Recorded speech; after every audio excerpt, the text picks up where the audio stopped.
What if I were to suggest that you play a key role in the awakening world? And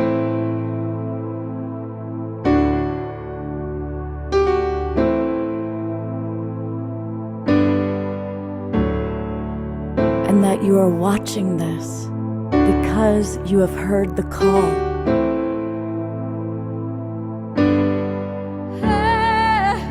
We can start right now by opening our hearts and minds.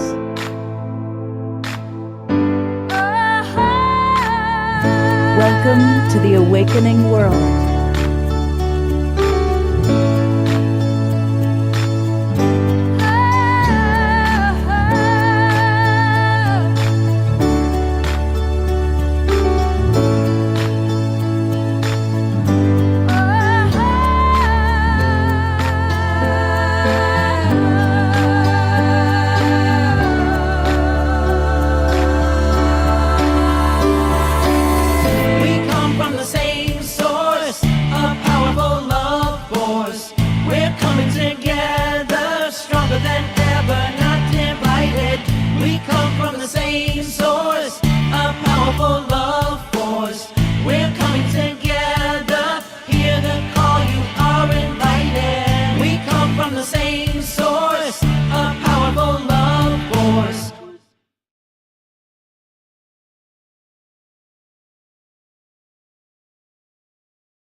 And Tangela. You get two for the price of none today, but it's so wonderful to actually be sitting next to you. It's so fun because usually we're on Zoom together, but today we are live together in person, which is great. And every one of our guests tonight are going to be people coming from the Evolutionary Leaders Network meeting. The conference is still going on. It's probably going to end in about an hour, and then people are going to be coming in. We are going to have a couple of people that hopefully come on before then that said they'd try and get here early, but everybody wants to stay for the conference. So we're going to also interact with all of you a little bit in the beginning, but let's do two things. We're going to go to Omoshar for our opening song. And while we're doing that, please put into the chat box where you are geographically and what you'd like to share. And we're going to have time to, I'll go certainly to any of you that have some announcements maybe. We'll go to Christy Michaels. I know she wants to talk a little bit about her Mary Magdalene show or event that's coming up. I always say Tangela is Mary Magdalene. I mean, this is what Mary Magdalene looked like, don't you think? So you're Mary Magdalene to me. Well, I definitely have her energy and have her as my guide. So I really appreciate that. And she's with all of us here, Divine Feminine and Divine Masculine, especially right now. Absolutely, right now in this time. I wanted to kind of introduce about what's going on with this incredible HoloMovement. But let's go straight to some music. There he is. Hello, Omoshar. Hi there, aloha and namaste, and how awesome to be in Sedona. Even though I'm in Colorado, but I feel like I'm in Sedona. There's so much energy pumping out of there. It did snow here last night, so that was interesting. I thought it was over and done with. So it's gone from like 15 degrees down to minus, so whatever. So I'm gonna play a song, and it's called "The Flower of Life." What a concept! And it's the title track of my album, The Flower of Life, and it is a contemplative song, Eleanor Joy. So it doesn't have any kind of beat, so you can do some rainbow children movement, or maybe even a slow waltz. Why not? Who knows? So here we go. Let's see what happens, shall we?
born of this earth, seeded with light. You are the ones who've chosen.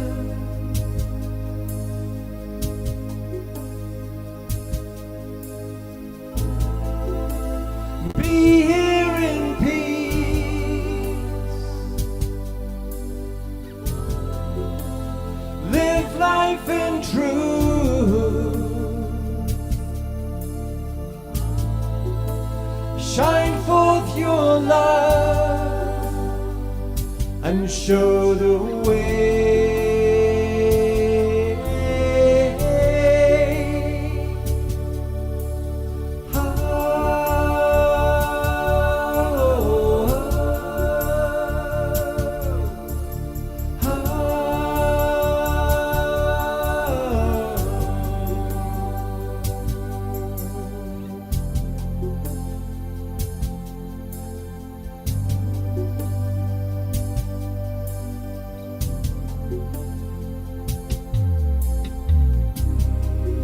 The flower of life,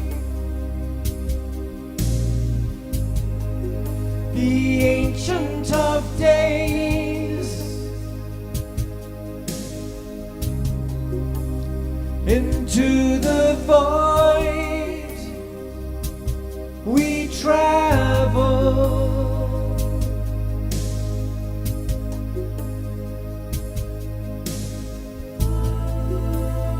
Know who you are.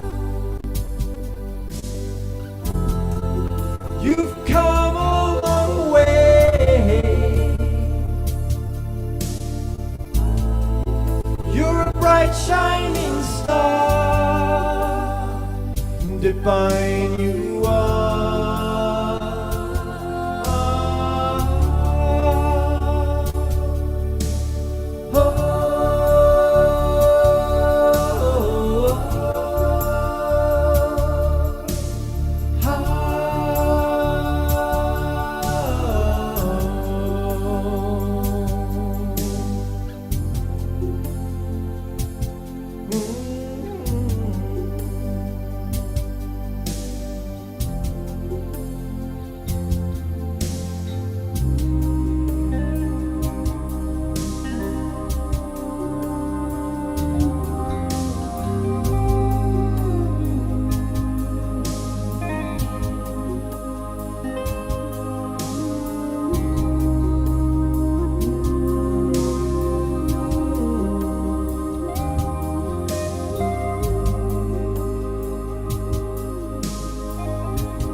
Watch what you think.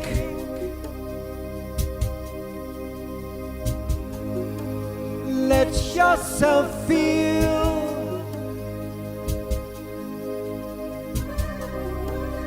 Heed the small voice within you.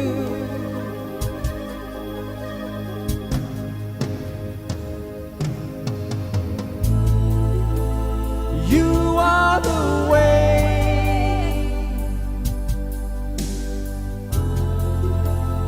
You are the light.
Beautiful. Thank you, everybody, for all the beautiful dancing, seeing everybody moving. Beautiful, beautiful. Beautiful. Wow. I'm going to put the spotlight back on you, Omar Shar.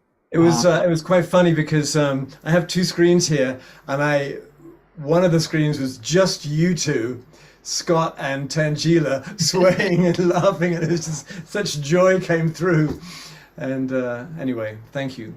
Yeah, Oh, great. I love playing that song. Yeah. Hey, everybody, a reminder that we can support Omar Shar by going to his website on Bandcamp, omarshar.bandcamp. And you said the song that you just played was from this album, Flower of Life. It's the title track of the Flower of Life, exactly. Wow. Right. So, yeah. So everybody, come on now. If you haven't bought Flower of Life, now is the time to go there, buy it, support him. It's only $9 for the whole album. And I think it'd be wonderful for us to support Omar Shar when he's going to play at least one or two more songs for us tonight. So, and he's going to be with us at the LA retreat. Yes, exciting. I'm really excited about that. I think what I'm going to do, we're going to introduce Christina is with us in a moment, but let's talk about Sedona. I took this photograph 10 minutes ago. This is just part of the view that we have. That literally we're up on the top of a mountain, and there's this incredible 180-degree view that's all like this. So you live in Sedona now. What's that like for you? It's amazing. The energy here is just off the charts. I know a lot of our Global Peace Tribers were able to join us here in Sedona a couple of months ago. And I'm sure all of you guys can agree that the energy here is so powerful. I mean, you just saw that photo that Scott took of our view. And, you know, for me, it's like, just driving around, looking at this view, you are constantly in awe and wonder, because it's just a constant reminder how incredible the Creator is, and just how vast and expansive and mysterious and amazing the whole universe is. And so living here in that energy of constant awe and wonder, I think is just incredible. Yeah. It's, I gotta say, I love Sedona. I've been here for almost a month now. And there's two amazing things about Sedona. One is the incredible physical beauty, but I also got to say the community here. Every night, no, really, every night, there's something really cool happening, and it's not at bars and clubs. No. It's in people's homes. It's ceremony every night. We're having a Thursday afternoon at 5:15 p.m. ceremony. Ecstatic dance, ceremony, meditations, activations, you know, just gathering together intentionally, like to celebrate Gaia. There's so much like beautiful, intentional gatherings here every day, pretty much. Like it's amazing. Which is a perfect segue for our first guest. Yeah. So I'm going to let's create a little space. Sure, yeah. Christina in here. This is Christina Fior. Hello. Thank you for letting me crash your party. Welcome, Christina. Come on in. Thank you. And she and her partner publish the Sedona magazine. Here we are. This is this issue, Spirit of Sedona. Spirit of Sedona And magazine. speaking of Sedona, this is a really beautiful magazine, because this one is focused on honoring our ancient connection to Mother Gaia, and, you know, through Sedona in particular. And so we go all the way back to Lemuria. It's very exciting. So tell us a little bit about that. What is the history of Sedona as you know it, from kind of a more cosmic point of view? Right. Well, Sedona is considered to be sacred land. A lot of the indigenous tribes coming from, you know, ancient lineages have come here to really do ceremonies. As a matter of fact, Sedona in particular was used strictly for ceremony, and they lived in outer lying areas. Yeah, the indigenous people actually didn't live here because the energy was so intense. Yeah. And so now that we've come here, you know, people are feeling the echoing of many chants and prayers from ancient times. And the lore is that Lemuria itself has kind of embodied here. Like if you look at particularly the rocks that you were showing, and you can see all of the lines. These were ancient lands that were actually largely covered in water. So you saw the water level, those are all water level lines? Right. Yeah. And so now, as these rocks have emerged, it is said that the Lemurians, who kind of migrated away, some of those who survived migrated to South America, and many of them came up to New Mexico and Arizona, and actually those who were the sacred practitioners and the wisdom keepers actually encoded a lot of the wisdom of ancient Lemuria into the crystalline energy of the rocks of Sedona. Beautiful. Now, what's it like living here and publishing 3 different magazines that are like kind of how people, it's like the Sedona guide. How you find out. Yeah, we have a Spirit Sedona magazine, Sedona Food and Wine, and I should really get Cause in here to introduce this. But, and then we have one on Tour Sedona. So that really gives you an opportunity to really look at what kind of tour do I want to do of Sedona? Do I want to do an air tour? Do I want to do a land tour, balloon tour? Do I really want to do yoga on the Red Rocks? Do I want to really learn about the ancient ceremonies that can be done on the Red Rocks and really tune into that energy that Sedona uniquely embodies? Yeah. And Christina is also an author. And she had a dinner party, as I said, every night. There's something going on in Sedona. And a few nights ago, she was the host of a dinner party that Tangela and I and others were at. And I learned that she's written a really cool book. And I said, you got to come on and show. Well, that's a cool book. Thank you. So, well, first of all, it was so fun having you. We didn't stop laughing. So much fun. Just to introduce Christina, because Christina is one of our amazing soul searchers. And she is actually not just, the editor and co-creator of Spirit of Sedona magazine, Sedona Food and Wine, and Sedona Tours, but she's actually a transformational coach, an intuitive guide, relationship coach, love coach. So she has incredible gifts in terms of spiritual and intuitive guidance, and has been doing this for like over 30 years. So, really a lot of profound and amazing wisdom that she brings through, and also works with people when they come to visit Sedona as well. And so, just wanted to introduce Christina as multifaceted and multi-talented as she is. And that's why, she's been able to bring forth these incredible books for us. Oh, thank you. Well, I have to tell you, this book, Supernatural Love Medicine, was a 10-year journey. And I remember when I was in the midst of doing this in the early stages, somebody said, you need to write a Kindle book. Kindle is the latest thing. And so I put this one aside and I said, what is a subject that would be a good precursor to this book? Because this is a deep dive into the soul of woman. So I wrote a book called Self-Love, A Woman's Book of Healing and Inspiration. And this has really been designed this was, I did this when I was in my own self-love journey. And I worked with a lot of women that seemed to be the bottom line. The central theme of self-worth, and really understanding our place in the world and the importance of our place in the world. And so this is meant to be a compassionate guide for anyone who is struggling with self-love, and anyone that's going through a heartbreak or a sense of, separation from their tribe or their people in their world, where they feel like they're the only ones that are having a deep soul journey.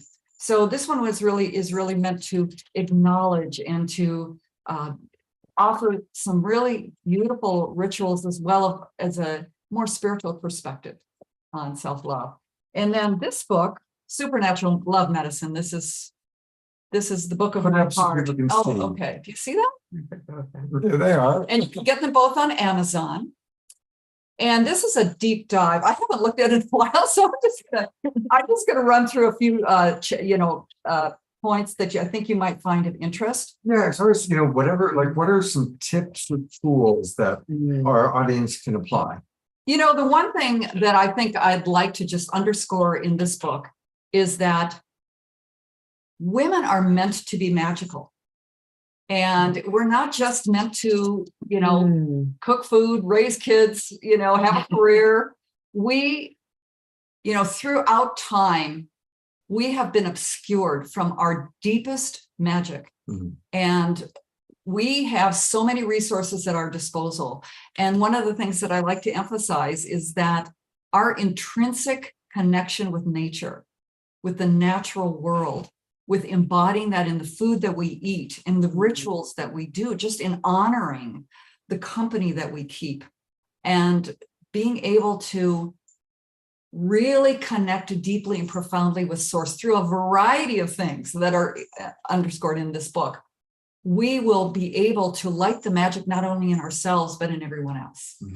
Right. And so I go into just so many different things. I talk about one of the things that I feel very connected with is the goddess of love, Venus, the, Aphrodite, but the evolved Aphrodite. So many of the challenges that women face, I have found in my own journey and in working with women, is that there's a conflict between our Aphrodite and our Psyche nature. Aphrodite being, the woman who lures the seed of man to her womb, the sensual goddess, the beautiful woman, and the Aphrodite who is so pure and so innocent, and she feels isolated from the world because people can't relate to her and relate to the deepest core of who she is. And so there's a journey that we as women go through between our Aphrodite and Psyche nature. And I'm not trying to paint too broad of a brushstroke, but I think that if you are on a path to really discovering self-love in the deepest core of love within you, you might find some relevance to that part of the journey. But that's not it. There's so much more to this. I really go into so many, amazing things. I have to remind myself to discovering your inner queendom and really understanding what that means, embodying nature's intelligence. And that's really understanding the intelligence of food and the intelligence of the cellular structure of food, and understanding photosynthesis and the colors of food, the rainbow. Every food has an intelligence to it that speaks to every part of our body. Understanding our entelechy, which is our inner innate intelligence that we were encoded with at birth and before birth. We have this plumb line between our higher self and the part of us, just the portion of us that's having a human experience, right? So I talk a lot about that. I talk about how to build your torus field, your energetic field. It's like this energetic donut around us that continually replicates. And that is through grounding and through really reaching to the heavens and really understanding that plumb line of energy that we always have. The grander part of ourselves, the most beautiful, anything that you can imagine about yourself that you would aspire to be, it's already there. It's already in your divine blueprint. So it's just a matter now of just bringing that in and embodying it unapologetically, because we came here in this life to do that, right? Absolutely. No apologies, brothers and sisters. It's our time. I love to it. really embody it fully. Absolutely. Because the world needs it. The world is hoping for it. Even if you come across people that are envious or putting you down, it's because they can't see that in themselves. So it's time now to really bring this forward in the most magical ways. We need your magic. And so if you'd like a guidebook that will help inspire that, there's many stories and rituals. I have my own personal stories in here, lots of rituals. So I hope this can be very helpful to anyone who really wants to be brave, braver than you've ever thought you would be possible, and to bring that forward. And I'm hoping we're going to find it easily on. Oh, okay. That's what you're doing. Yeah. You know what? Amazon, for some reason, has been blocking my clients' reviews. So it's not quite up there as much as it can be. So I'd love There it is. I'd love for you to read it, and if you like it, please review it and let me know if Amazon blocks another review. I think they have a new thing that if you're not a Prime member, they don't They Well, don't allow you to review. So anyway, that's my theory on that. there But- it is. Supernatural love medicine. Ignite your supreme feminine potential. And look at the shoe. You get a shoe. You know, one of the things about being all together is it's great to be all together, but then you're going to see, Jill and I, when we're like having to respond to people, and you know, so you get to see a little bit more behind the scenes. I've got to focus on whoever's talking while I'm like scrambling to find it on Amazon or whatever it might be. So it's going to be one of those shows. A couple of quick things. Omashar, I'm going to actually ask you if you can log out as Scott Katamas and log back in as Omashar. That would be great, because it's getting confused when I try and chat. People say it says Scott Katamas and all that. And Christine Michaels, I'm going to go to you in a moment.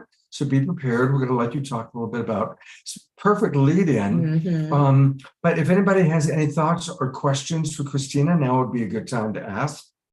Carol writes, Christine is a perfect guest for our tribe. She is speaking our language. Oh, thank you. Absolutely. Definitely. How Yeah. can I get on here? Hello. Oh, shoot. Hi. That sounds like Wowza. Yes.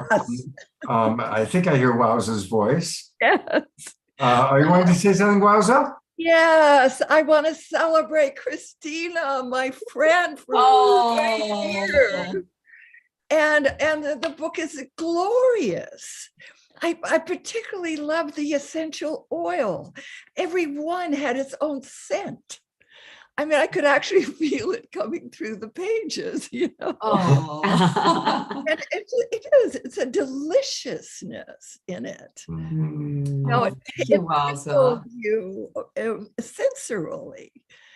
And I'm just so delighted, you know, that we're friends and we are kicking ass. Yes, yes. And I have to say, if I may, that I have a little section here about Wowza, because Wowza and I have done a deep dive together.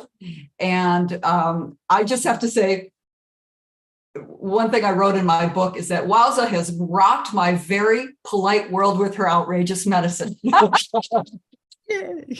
Including jumping into the room. Like right now, it's like, okay, you got a person getting there. Kids don't do this at home. Wowza specials. That's the. But you know, Wowza is going to be with us, Tangela, in Los Angeles. Wonderful. Excited to see you there soon. And so that's a good opportunity just to remind everybody that it's coming up next week. The Global Peace Tribe Next Retreat in West Los Angeles. We still have room available, and some of those people you see are going to be with us. Paul Sterling, Sri and Kira, Bob and Pookie, Trish, Tangela, Larissa Stowe, and many other friends are going to be with us. Wowza is going to be doing a couple of things with Connie and Andrew and Maureen. And I think Connie and Andrew are going to be on the show tomorrow to drop in for a little bit. So we're really looking forward to being with you next week, Wowza. Yes, definitely excited to see you there. Wowza, it's going to be a lot of fun.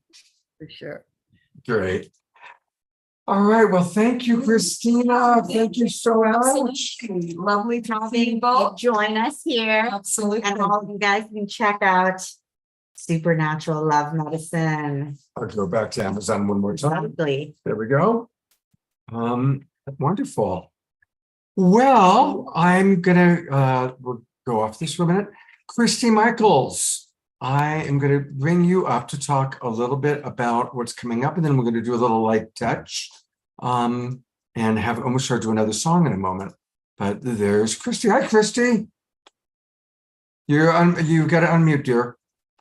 Yeah, it's so wonderful, Tangela, to be with the Magdalene and you. Oh, so Because wonderful. you are truly an exemplary. And if I was to paint a picture of Magdalene, she would look like you, because she was a Middle Eastern woman, you know. That's true. That's true. So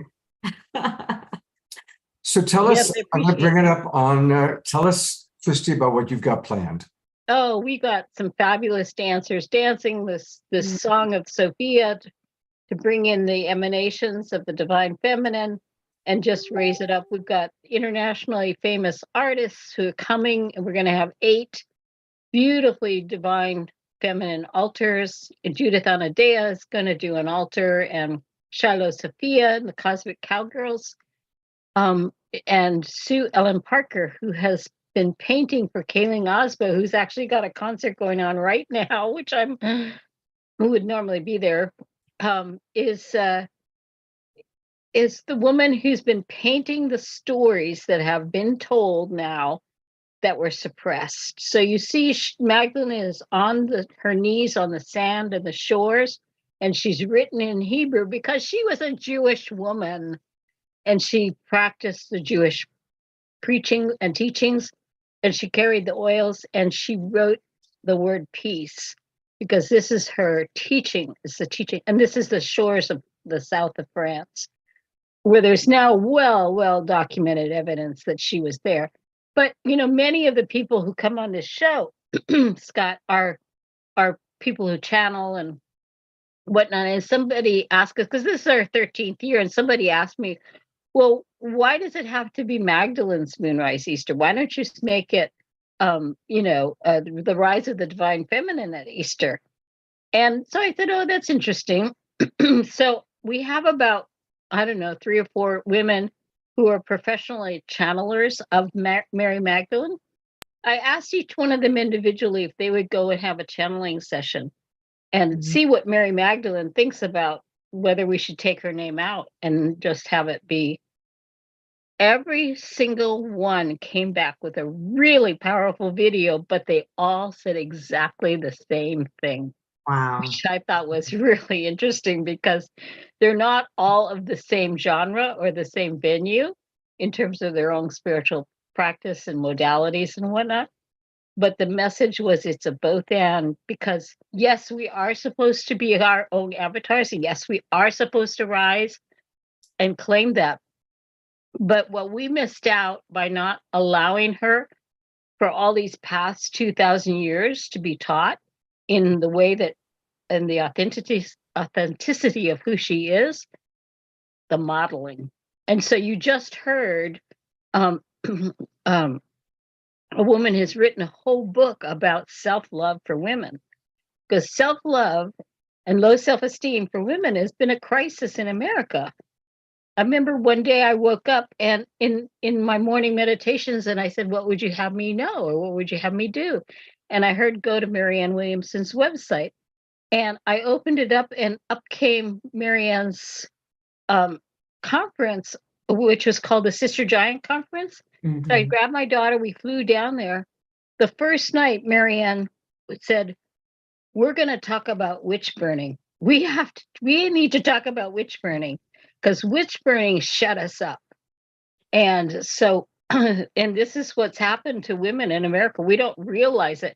And then when I got home from that trip, my cousin, who is a genealogy nut, and he's written this thick book of who begat who and my whole family lineage, he said, you won't believe this. He said, I finally traced back through your grandmother on your father's side to Salem, Massachusetts, to the incident of the burning of the witches at the stake. So somebody in my lineage saw that, informed her child, who informed her child, who informed her child, and here I am today to raise up the witches, the beautiful, inspired, divine feminine. So thank you, Scott, so much for your love and support of all of this. And Tangela, you've been awesome in the support of the Magdalene. I love you so much, and I really appreciate it. Everybody go to gospelofmarymagdalene.info.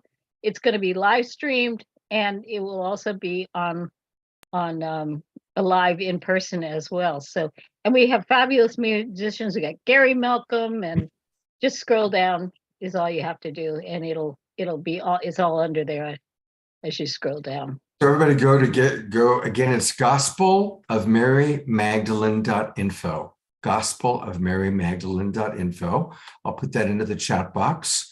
Wonderful. And thank you so much, Christy, for all your work and for spreading the message, Mary Magdalene's message, because you're so right. The crisis we have of, women not loving themselves is a global crisis. It's not even just, here in the United States, but it's, all over the world. We have been taught to be someone who we're not, Right. and not accept who we are as these perfect divine beings. And so this is, we're in this new age of Aquarius. We're here to break through all of those old programs that have been passed down for eons at this point. So yeah, I know. And if you buy your ticket now early, you get a free gift.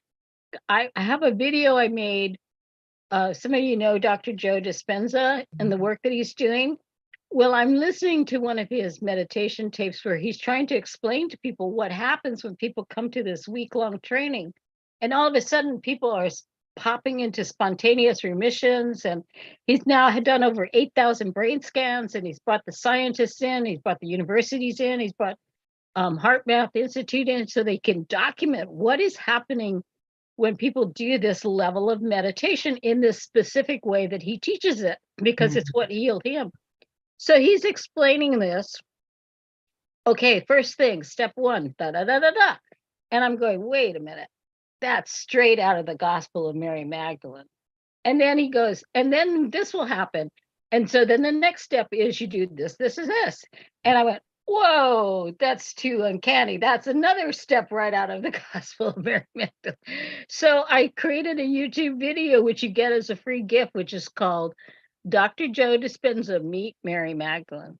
Oh, that's great. And it is taking off. It's got tens of thousands of views now. Wow. Wow, that's Because, great. yeah, it's really hit a core, because it's bringing that sweet spot of science and science from a spirituality point together with the ancient texts, the ancient materials, the thing that we missed finding out all along the way. We could have had this exemplary model that my mother could have said, honey, let me tell you about the story of this enlightened, empowered woman and how she did it and how she contributed and what a fantastic being she was for teaching the way of love.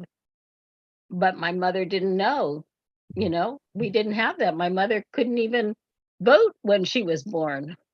But now we have Christy and her program. We have to move forward. And we have Tangela. And we have Tangela, and we have a lot of amazing people that are going to be on the show tonight.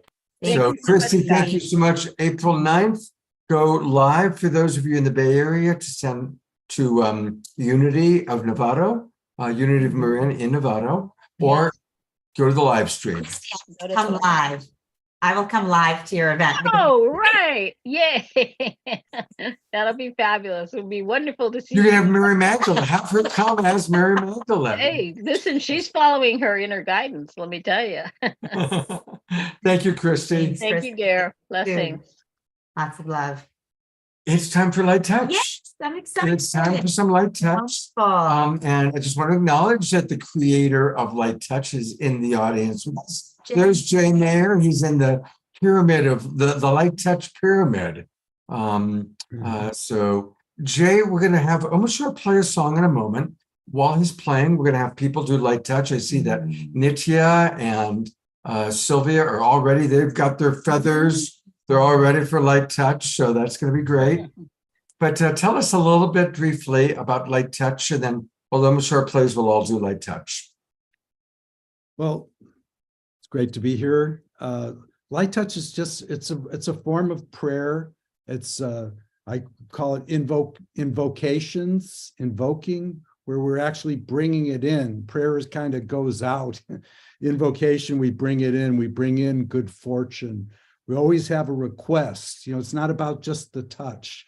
It's about adding a request, and that the touch is magical because you're actually turning on your electromagnetic system that connects you to the invisible realm. So, just ask for whatever is important. I like to bless everyone watching, because when everyone starts feeling better, I feel better.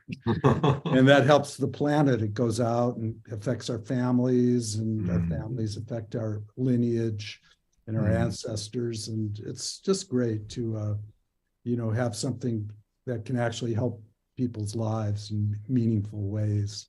Beautiful. Yes, Well, add a little request when you feel that magical tingle.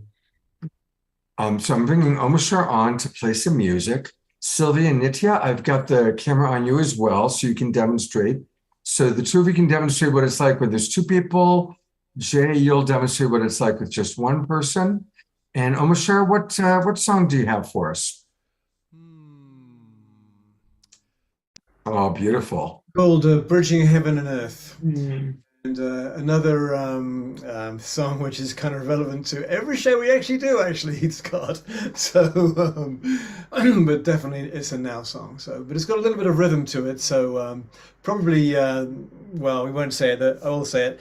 Probably the first song was a good light touch song, but this one is a lively light touch song.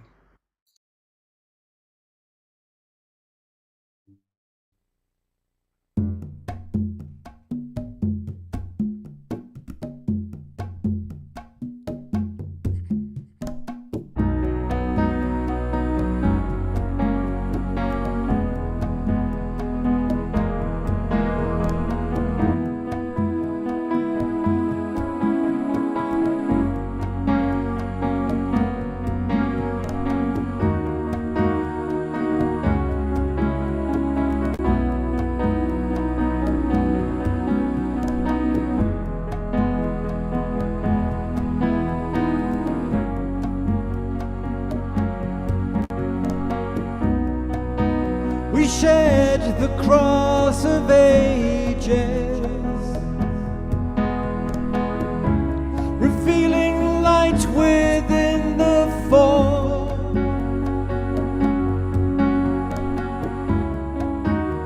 We share the joy in living,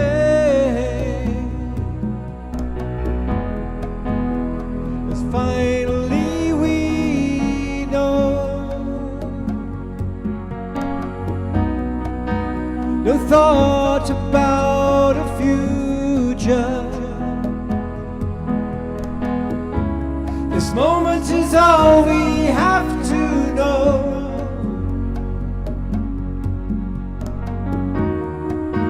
We walk the path together,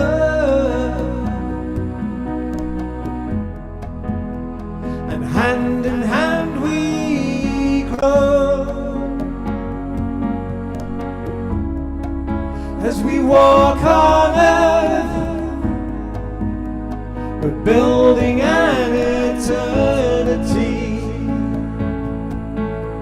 Now all can see the way back home again, bridging heaven and earth.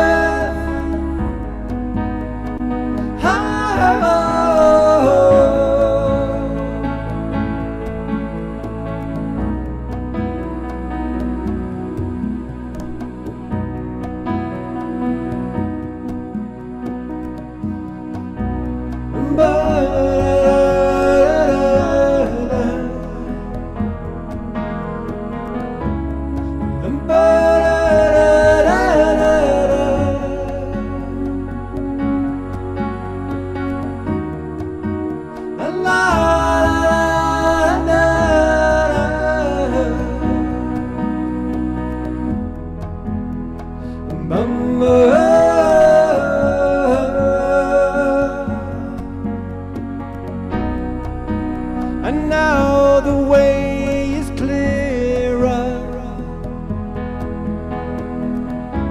as we rejoice in human fall. Our lives becoming dearer. There's truth in everyone.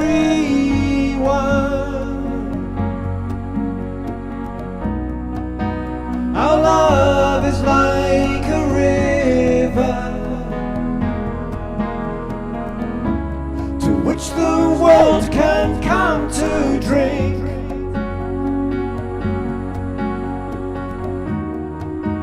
An ocean when together,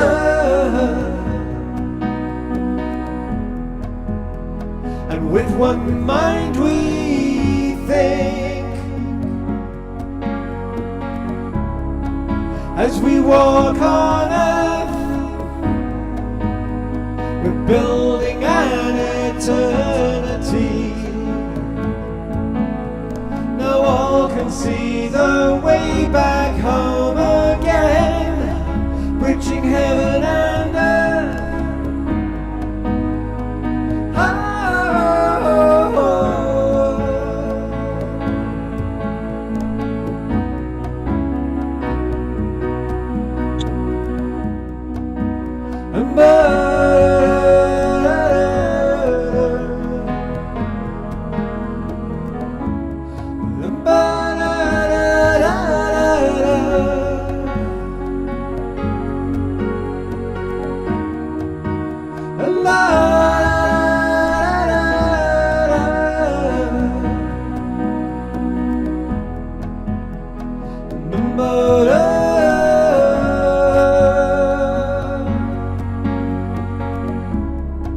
As we walk on earth, we're building an eternity. Now all can see the way back home again, bridging heaven and earth.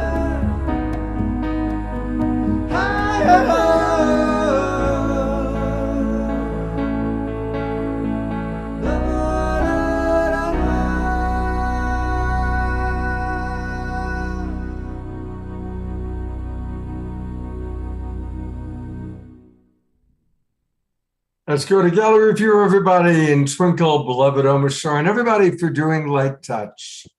Thank you, Omashar. It's really, really fun. That's really, really fun. And thank you, Jay Mayer, for creating light touch. Where's Jay? I'll bring him on for one last moment here. There he is.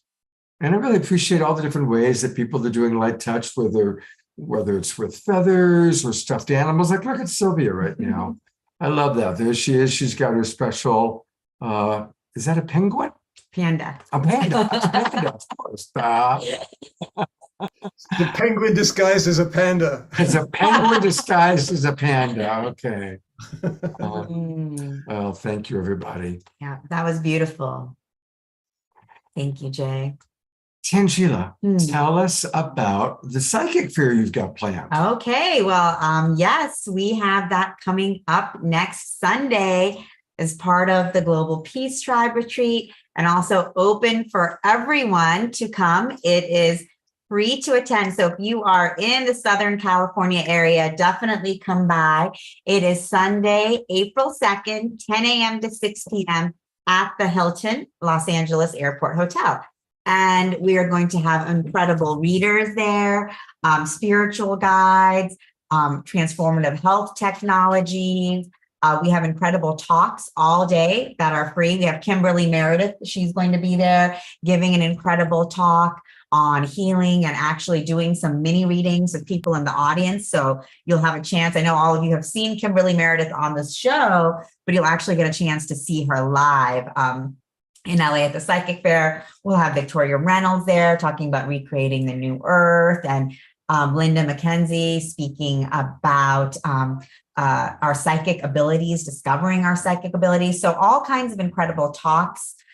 We have a ceremony. Yuri Lee will be actually hosting a breathwork ceremony at the end of the day. So really invite all of you guys to come in and connect with us in person live Sunday, April 2nd at the Hilton LAX Hotel. And you can just go to soulsearch.io, Los Angeles Psychic Fair to register. We'll be posting our whole talk schedule on Monday. So you'll be able to see that there, and you can connect with all of our incredible teachers, healers, and guides in person. So it's going to be a great and fun event. So It's going to be amazing. Can't wait. Oh my God.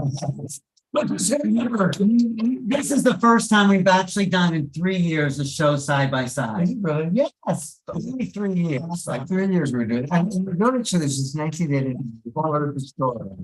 So But isn't this is historic for us? For me, It it's is. like side by side here, actually, because it's on my live YouTube channel, New Reality. We love New Realities TV. Thank you Yes. for hearing every Right show. from the Thank you beginning, from the yes, beginning. and good to see you. Don't you look nice?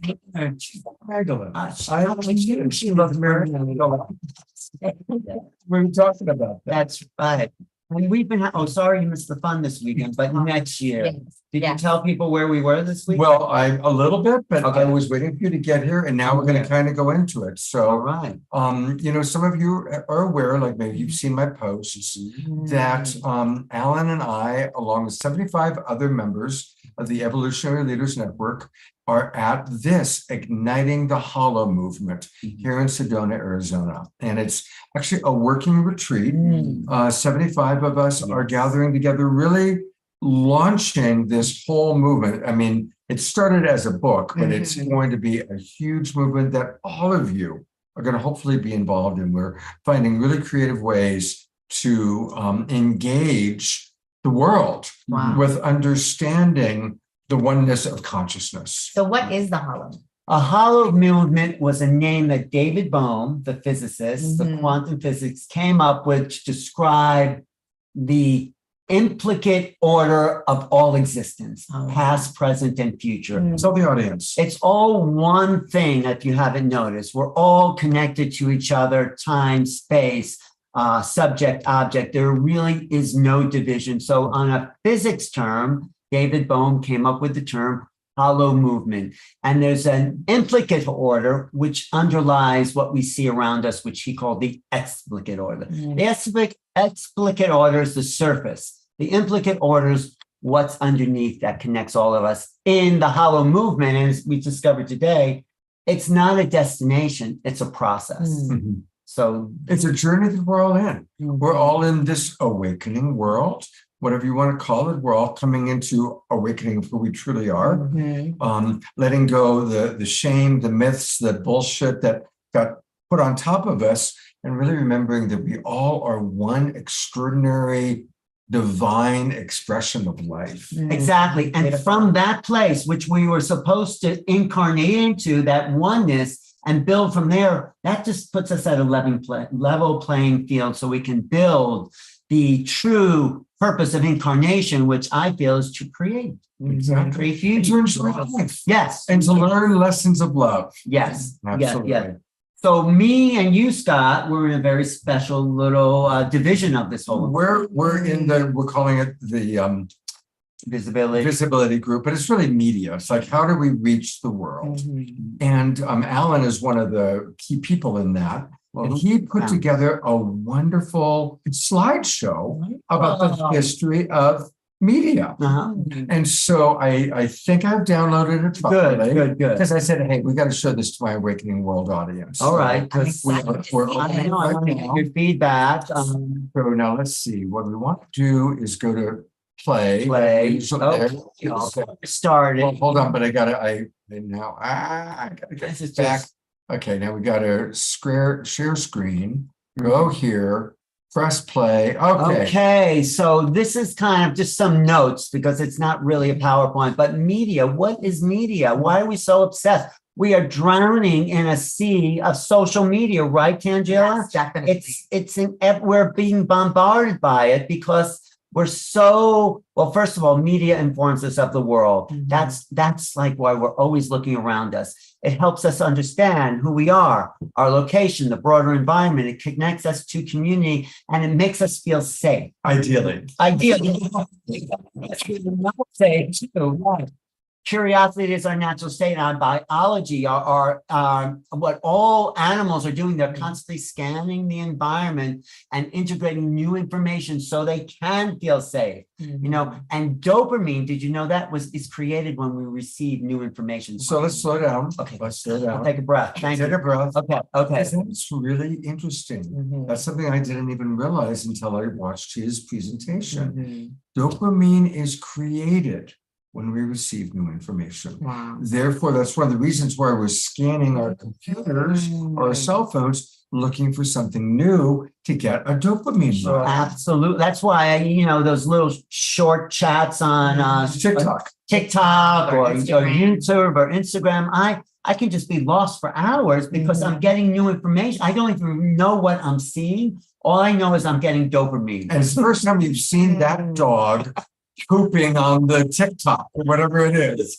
Right. So that's the problem. We have a dopamine addiction to that kind of sensation. We can get dopamine by being creative, by being in the present moment, by going into a meditation alpha state, but we're being force-fed this type of thing that really, in a sense, means nothing. Now, on the other hand, what's beautiful is what he has written there is that new art, new science, new media awakens.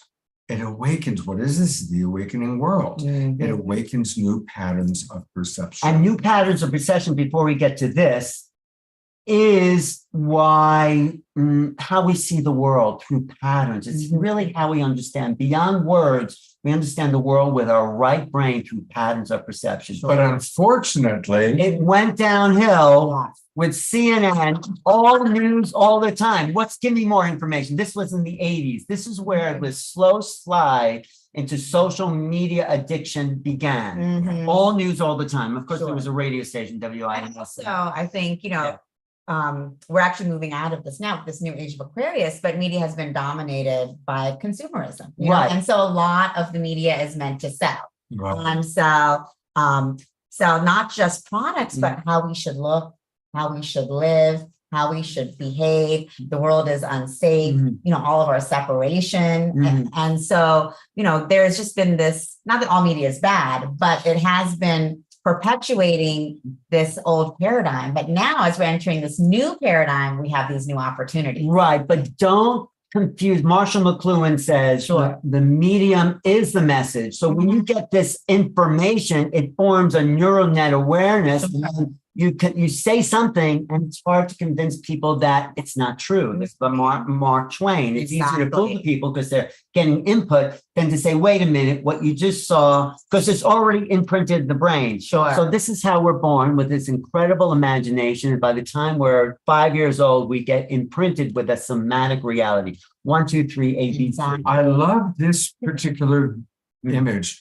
So there's a little child where it's all color, and that's how it is the first few years. When we're an infant, we're like seeing like blues and all sorts of things, and then we start getting educated. Boxed in. Which box is this in? We need to categorize the world, but we also have to know that's a fabric. That's another level of media. A, B, C, 1, 2, 3. That's okay for making our way through the world. That's left brain, but the right brain gets totally thrown out in the garbage. The imagination. Yes. Old hours here. Oh my gosh. You know what? We need to pull up another chair for her. And then maybe go join the party. Join the party. It's just Deborah. Okay. Okay, you didn't see this powerful. Sure, see. Oh, Deborah. Glass of water. I'm really I mean, let's go. Okay, so I'm just gonna get everything in before like a week. We'll get it all done. Okay. We'll get it all done. People that have it. This, for anybody who doesn't know, you've seen her on the Awakening World before, but this is the queen of everything that's happening there. So this is she's put this whole thing together. 75 incredible beings that she's invited and brought together. So it's an honor to have you with us, Deb. Thank you so much. Thank you. And my God, you've done such a great job. It's incredible. So have you spoken to them about what we've been doing? We were just beginning to get into it. So we talked a little bit about what the Holo movement was. We just defined it a little bit. And now we're looking at this.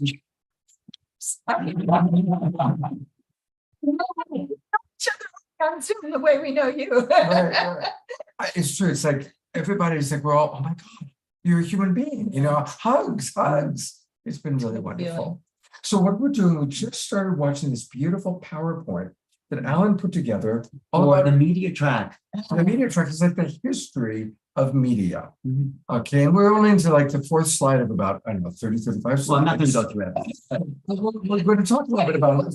So Well, I just want to understand what in the track. So Deborah, just describe how you divided the whole conference into 4 different sections. Yeah, that's a good idea. And I'm just going to get it. Okay. Absolutely. So here's the HoloMovement banner. Yeah. And what I actually will do is I can pull up, I took the image of little 4 tracks. So I'm going to pull that up. It'll just take me a minute. So the tracks were inspired by that logo on the banner where you see the 4 interlocking circles. And we were trying to strategize. How could we come out of this gathering of amazing visionaries here in the magnificent red rocks of Sedona in this vortex? How could we come out of the gathering with results, with actual infrastructure of some new kind for this emergent impulse that's running through all of us, that's igniting the global peace tribe all over the world. You are all feeling this call. You wouldn't be watching this program if you were not part of this, the Holo movement. So for this gathering, you see the I'll go back. Okay. The track back on. There we go. So for this gathering, we have created these 4 tracks that we think will create a platform to make the Holo movement more visible in the world, to have it something that you can actually find and become a part of. So we have the vision track that's looking at what is this impulse, this evolutionary pull that we're all feeling, and what are the principles, and how do we better express the unitive consciousness in the world? What are the strategies for moving forward? Then we have the engagement track, and that's looking at who are we trying to reach? There are the people like you who are already in it, committed to it, doing whatever you're doing to be part of the Holo movement. And then there are the people that maybe would be if they knew it existed. And then there are the people that are like, don't have a clue. I bet every one of you knows somebody like that, right? Maybe they're even in your family, but don't have a clue. So how do we make engagement possible? What audience do we target, and what does it mean? Do you join as a member? In fact, Ben Bowler was talking in the engagement track today about making it not membership, but citizenship. Ooh, being a citizen of the Holo movement. That's the planetary civilization. Yeah, right. The Uber country that we're all part of. I love that idea. Yeah. So that's the engagement track. The technology track has been doing these incredible presentations of how the emergent technology can bring us together in ways that are as unimaginable to us now as would be when we were kids and watching television, what the internet would be and how interactive. Right? So the technology track is looking not only at what that means in terms of web design and what's the next iteration of Facebook, Instagram. We know that these are old technologies already, right? But also, what does it mean to create a social architecture that's based around having this new technology that connects us? We just heard today that nearly 2/3 of the planet is online. Isn't that something? I can't believe that. I mean, isn't that incredible? Didn't you think that? Oh, of course, in the developed world, we're all online, but no. And that we're smartphones. And soon it'll be 3/4, and very close. The world is connecting itself. So that's the technology track. And then we have one more track. We lost it. That one more track is visibility. Ta-da! That's Alan and Scott. So how do we use the media that we have to create whole new levels of messaging that reach people at the heart level, that entertain as well as teaching, and also how we come together with shared initiatives like Unify has been doing, for instance, with the International Day of Peace, where Unify is carrying this right now. hello, Unify, we bow to you because you had this vision for a long time, for years, and they were the first ones to take the United Nations International Day of Peace out to a broader public, and they did it with a global meditation. So this, make no mistake about it, this is a spiritual impulse that's running through all of us. And that is why it's so powerful. It's like we're coming out of the Piscean age into the age of Aquarius. We're coming out of the one-to-many teachers. You know, one person standing up in front of the room and the other people learning from that teacher. We're still doing that we love that. But the next level is that we're all teaching one another and that we are all those jewels in Indra's net. And as we shine our light to each other, it's like when you light each other's candles, we're lighting each other up. And when you get lit by this, who feels it out there? Anybody feel it? Be lit by the Holo movement. It brings us into a whole new level of consciousness that may just be the only thing that can save humanity from being part of the sixth great extinction. Wow. Talk about lighting up. I mean, are you lit up by this incredible woman here? I'm going to read some comments, so give us your comments. I want to acknowledge Jeffrey, Reverend Jeffrey, who's been letting us know all about the Resident Science Foundation. He also put a plug in for your book, Making Contacts, that it's the primer on UFO stuff. I want to acknowledge our teacher, Carol, who said she's going to make sure that all of her students are getting a dopamine rush every day from all the new things that they're learning from her. Lucky kids. Susan says, I'm with you. Carol says that you're lighting her right up.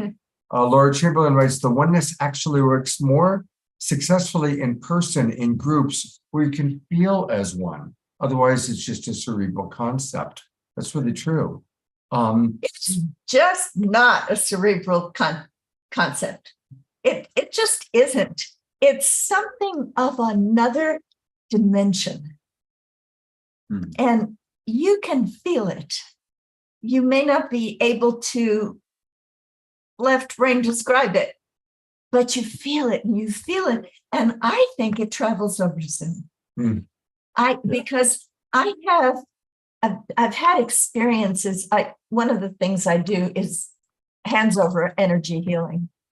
And I know that if any of you need some healing right now, you can put your hands up and heal one another through Zoom. You can do it. It works. Feel that energy coming from Scott and me. Can you feel it? Who feels it? Put in the chat if you can feel it. And take a deep breath. Everybody take a deep breath together. And let that energy go to any wounded parts of you that need that healing right now. And we're all doing it together. Everybody, put your hands up because you will feel the energy going from your hands to everyone who is with us right now. And I don't know about you, Scott, but I'm starting to vibrate, feeling this energy going through me.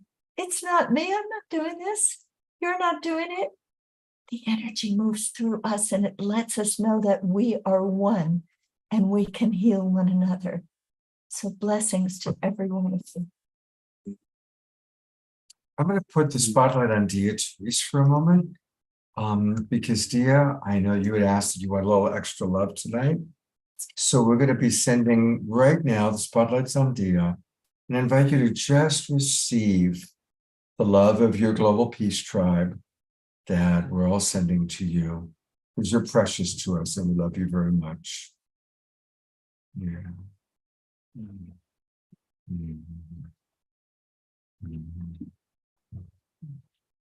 That was Wow. Deborah, so sweet. Do you realize, Scott, this is the power of media? We weren't able to do this 5 or 10 years ago, but we are changing media landscape. We don't have to call it media. We're building community through technology in new ways. This is the Holo movement. We're doing something new that will ignite the planet. I mean, this is decentralization in small groups being connected in a bigger vision. That's what it's all about. This tool just when we needed it. We're given Zoom just before COVID. Right. You can't let this stuff.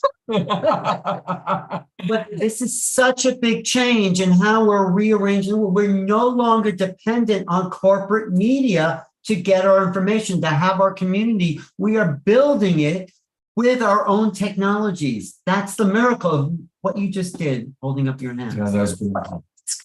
Every weekend. It's to call in the tribe.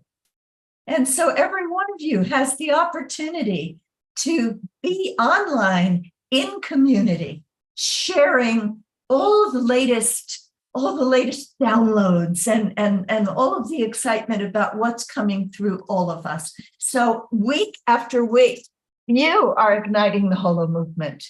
And I bow to all of you. Isn't she amazing? Isn't she awesome? Hey, in all of our excitement, I forgot to invite all the people watching on Facebook, and we're out over 130 Facebook groups and pages now through John and Summer Raymer and the Sign Network. We're on Alan's YouTube channel. We're on the Conscious Awakening Network. We're on Unify tonight. So if you're wanting to come on into our Zoom room, because we put a lot of links in there, and we're going to have another 2 hours of amazing speakers and presenters like Brian, who's here waiting for us now. You're going to meet a lot of people, but come on into the Zoom room, and it's easy to do that. What am I doing? I'm inviting you to join the Global Peace Tribe. And it's easy to do that. Just go to globalpeacetribe.com. Learn all about us, all about the different shows we do, all the different presenters that we have. There's Kristen Hoffman. She's with us tonight. I even sing for us. Yeah, she's going to sing for us tonight. And so go to globalpeacetribe.com and click register for the new season. You'll get all the links to all of our shows all the way through the end of June. And we do 3 or 4 shows every week. So for example, on Wednesday night, we did a beautiful show all about celebrating all shades. I thought, here we are celebrating the Holo movement. So we did a show all about recognizing that all shades of color are sexy and beautiful, regardless of age, race, culture. It's all beautiful. That was Wednesday night's show. And here we are, tonight's show. And then tomorrow's Sacred Sunday show is interviews with people like Reverend Deb, Alan, Brian, who's back here, and all the other people in the room having a party right now. I want you to know something else really important. What's that? We have not promoted Igniting the Holo movement. It's a private event. It was by invitation to these 80 luminaries and incredible visionaries from different parts of the world. And you are the first to learn about it. Wow. Thank you for pointing that out. But that's welcome all you virgins. All of our virgins watching. That's why we did it, to bring the world in. And this is the launching of bringing them in, because we're all part of the whole, whether we know it or not. I'm going to go to the party behind me. I'm going to send in some of these visionaries. Yes. Can we complete we'll complete my the thing, and then you go to the party. Remember For everybody to be muted. So somebody needs to mute. Come on, we'll movement together here. Let's remember to mute whoever it is that's calling their dog or whatever it is. I'm trying to find that person. You've got too many people in the I got it. Participants and see what shows up. Right. All right. So, thank you, Deb. Thank you so much. And enjoy the party. Brian, we're probably gonna be about 10 minutes. Because we're gonna complete this thing. We start with Ellen. Thank you. Over. All right. Here we go. Well, that was great. She is an inspiration. That is why she's able to hold these 80 people together in this collective igniting. We are igniting something. We are igniting, and you're helping us all. Everybody, help us as we, share this, and appreciating all of your comments. Let us know what you think and hold this vision, because it really is about all of us in our own unique way, really igniting the awakening world, the rising of consciousness, the HoloMovement. I mean, if someone has some good comments here today, we'll share them tomorrow on the last day. Yeah. So put your comments in about. Put it in comments. For example, Darina, I'll just read one. Darina just wrote, great way to honor, celebrate, spread the HoloMovement would be to participate in the Earth Hour, rolling across all time zones right now, in the middle of it now, and enjoying, sharing all of this with our GPT in Ecuador and globally. Beautiful. There you go.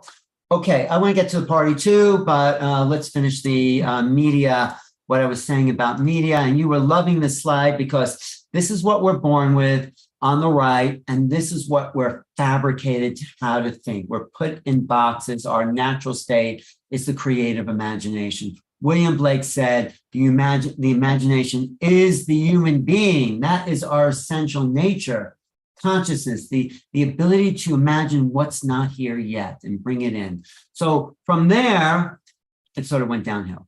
Yeah. So I'm going to look at this media thing in the integral way. Ken Wilber, he talks about the different levels of consciousness, and that's the next slide. I think you can just go. I'm pressing. Just click on it over there, maybe. There we go. So this is integral, Ken Wilber's thing. Right. We go from the archaic, which is to the magical, to the mythic, to the rational, to the integral, which is the integration. But so we start here. We were foragers. Our language of exchange was gestures, right? And then we just had family units. And spirit was the thing. And we became the totality of all creation. There was no separation. That's the archaic sense of beingness. And then from there, foraging, we became hunters and gatherers. So we created language in order to communicate over longer distance. Language really became the first medium of exchange.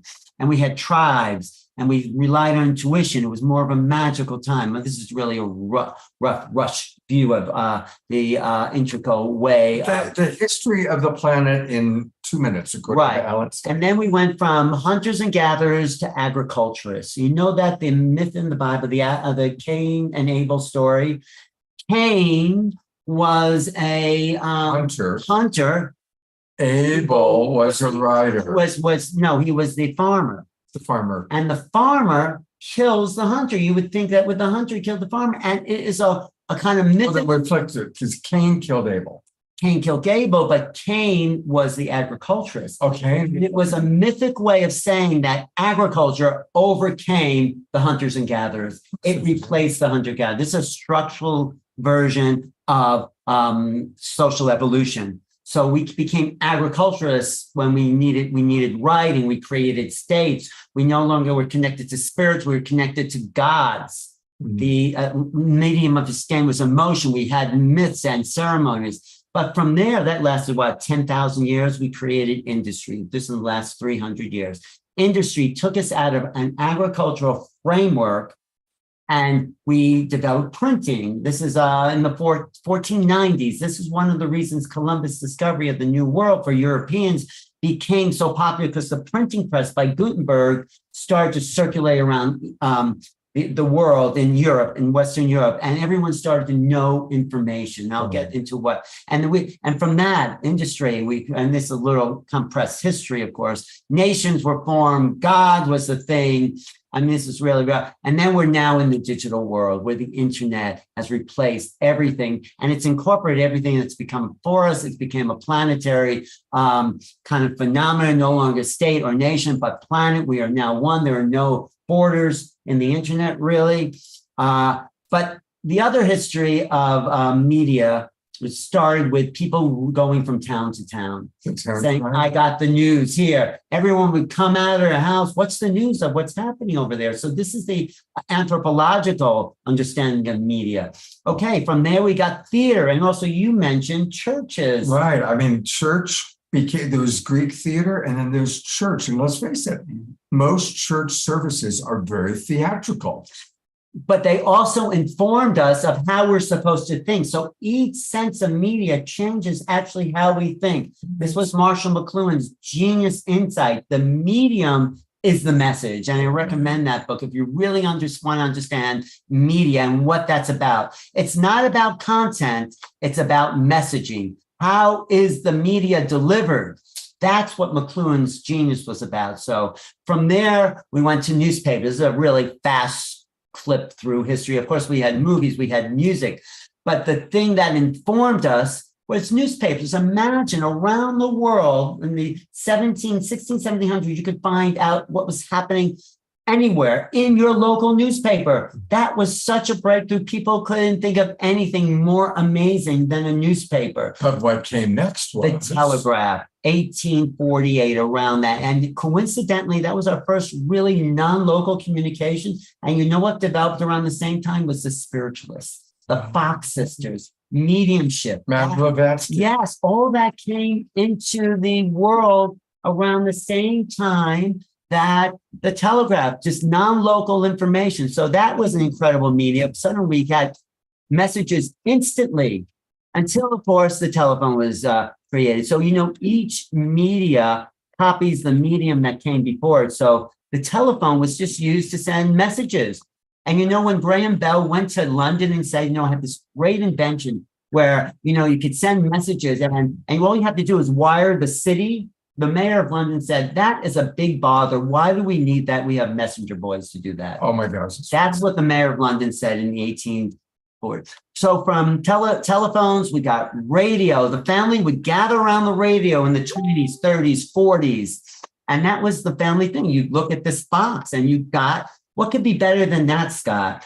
You're getting news live from around the world through a voice coming. Listening to the ball game, listening to the president speak, whatever it was. It was the center of culture in America and probably the rest of the world. But then we get television. This is a Nixon, a Kennedy debates in 1960. This television actually turned the tide for Kennedy. He looked better. He sounded better. So he was the first television president, Kennedy, and he knew how to use the medium. That's what Trump did with Twitter. He knew how to use the medium. Right. So this is like television is in our brains now. We thought, what could be better than television? Wow, I'm seeing pictures from all over the world. This is the best thing that can ever happen until the internet. This happens to be my family, but brings your family closer. It brings everything closer. It brings the world. Like, what did you do? I mentioned yesterday, the last 3 years, you created a community through internet. Here we are. Everything you could ever imagine, every piece of knowledge is right at your fingertips. Isn't that the most amazing thing that can happen? And social media is flooding us all the time with new stimuli to feed that dopamine rush. What's new? I mean, you could watch your YouTube for hours. So much. Right. But you know, it's not the content, it's the delivery message. This is what we're not aware of when we look at media. It's not what's being said. There are no new stories. There's just new ways of telling that story. And that's why I want to make people aware of them. This is a whole course we can go into. From there, it's how it's said. So like I said, you could say, I love you and mean it. There's so many different How would you say? Well, yeah. So it could be like, I love you. And now say it is. Exactly. You know, there's so many The different content was the same, but the medium and the style was different. That meant totally different things. So we are being subject to the messaging of how it's delivered, not that we're being fooled like, oh, look at that pretty picture. And we're not seeing how we're drawn into a medium that's affecting the way we're thinking about reality. Right. So one more slide there. And this is a whole course, like I said. So the other thing there. There we go. And one more thing. This was old media, that right there, that one, yes. More doctors smoke Camel cigarettes than any other cigarette. This was Life magazine, 1960s. I mean, just now we look at that and it's astonishing that because we know about smoking, Right. but look at how the media was used to sell cigarettes. Right. And because your doctor smoked cigarettes, that made it okay. And not just cigarettes, but Camels. I mean, I gotta smoke Camels because that's what my But you know what? This is still happening. We're not aware of the messaging that's we might think in 20 years, how could we have believed that Right. on these TikTok, but yet we're taken in by the medium. So Picasso said, if I paint a wild horse, you may not see the horse, but you'll see the wildness. So this illustrates how the medium is the message, right? Basically, it's like that. So, and this is another commercial from Life magazine. Incredible. How encouraging mothers to give Coca-Cola to their babies.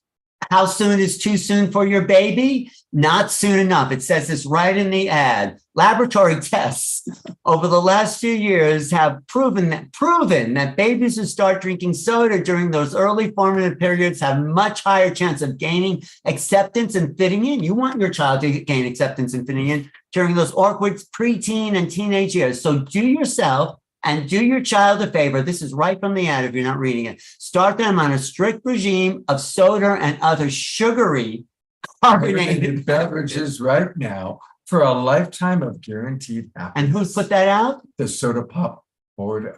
That makes it official, the Soda Pop Board of America. Oh my God, yeah. We I'm not giving Junior enough I know, Coca-Cola. but we're still being brainwashed the same way. We're just not aware. We don't have that 20 years experience. So one more slide I just want to show, because this shows you what the HoloMovement, where we're moving. The next slide, my favorite quote.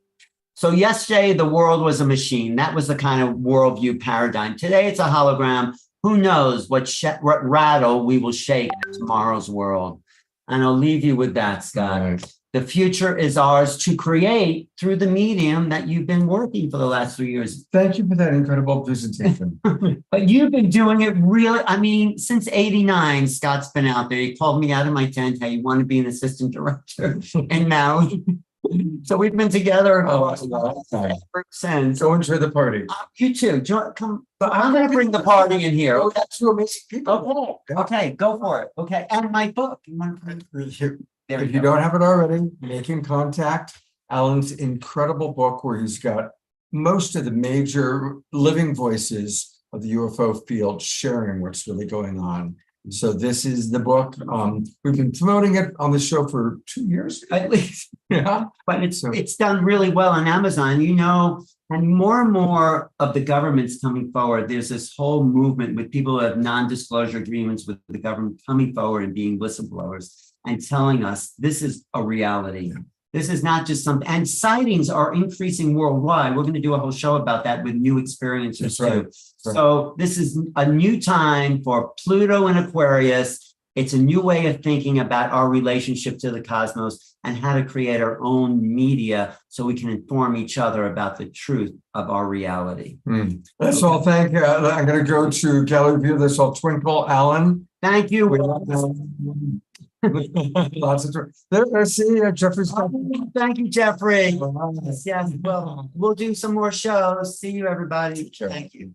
I'm going to bring up two more amazing people in a moment, but I just want to kind of complete and read a couple of the messages coming in from all of you.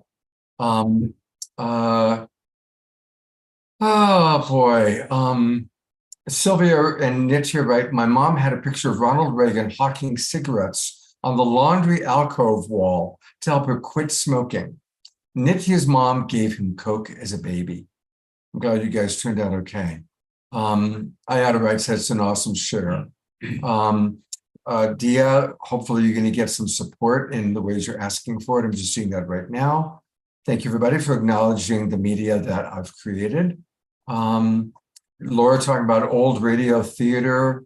Jerry Anderson's in the dark, but with us.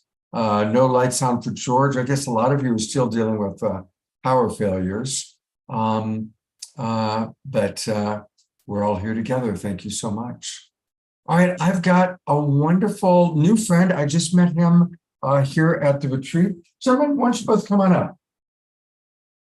So this is Brian Weiss in the Hawaiian shirt. Like, wish I was Brian Weiss. I'm Brian Russo. We're gonna turn the lights back on. Whoops. So Brian Weiss is the famous Harvard psychiatrist who does all of the near-death experiences and past life regression. Let's do this. Yeah. It was kind of A great debut. so I apologize. Brian Russo. Yeah.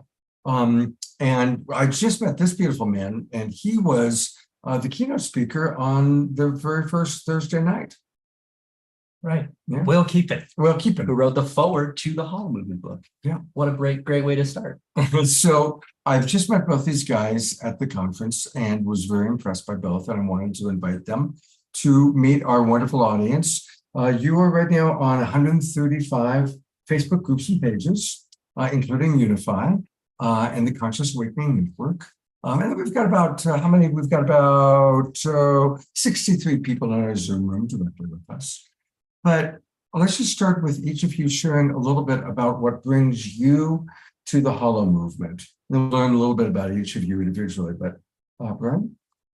Thank you. So we have been talking about the medium as the message, and I would just like to share a message from my heart to you to begin. So hopefully the sound doesn't cut out, but we're going to try.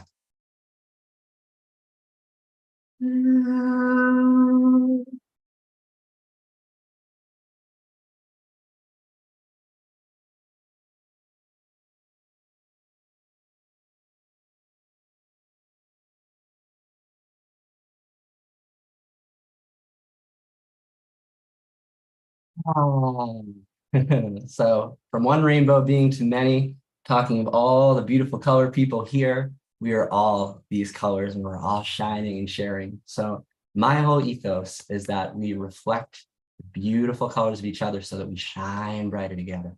And I come to this HoloMovement as someone flowing and paying attention to the moment and somehow moving into the space of beautiful evolutionary leaders and people that have a deep desire to be of service to the whole, and find myself writing a chapter with my dear friend, Sherry Hearn and Eli Klein on holistic design and biomimicry and how we are regenerating the world through that holistic design, which couldn't be more perfect how we'll keep in here, because we are seeing when that question is asked, how do all of us find our part in the whole? Well, we are all holons in that part, like an Indra's net, this vast, beautiful array, almost a web where each of us, this water molecule, which we are, reflecting the light towards each other, or the diamond that we are, each shining the light in the most perfect way to bring out the light in each of us. And it is a divine alignment that you are all participating in. And I see and I feel that energy. And as I receive, so I give back,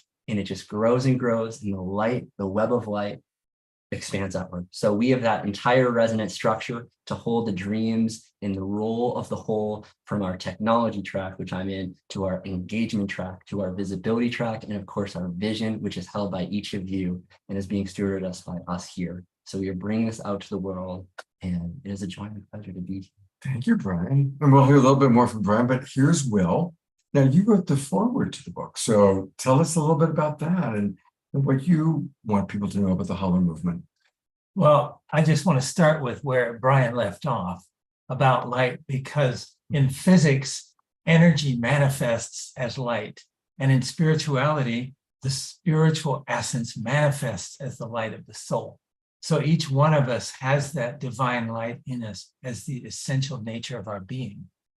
And Brian mentioned the Indra's net, which I'm sure many of you know, but it's just this image from ancient Hindu and Buddhist cosmology of the nature of reality, where you imagine a whole vast, beautiful array of jewels, each one shining radiant in and of itself. And if you look in the facets of one jewel, you see all of the others reflected there. And so that's the essence of Indra's net.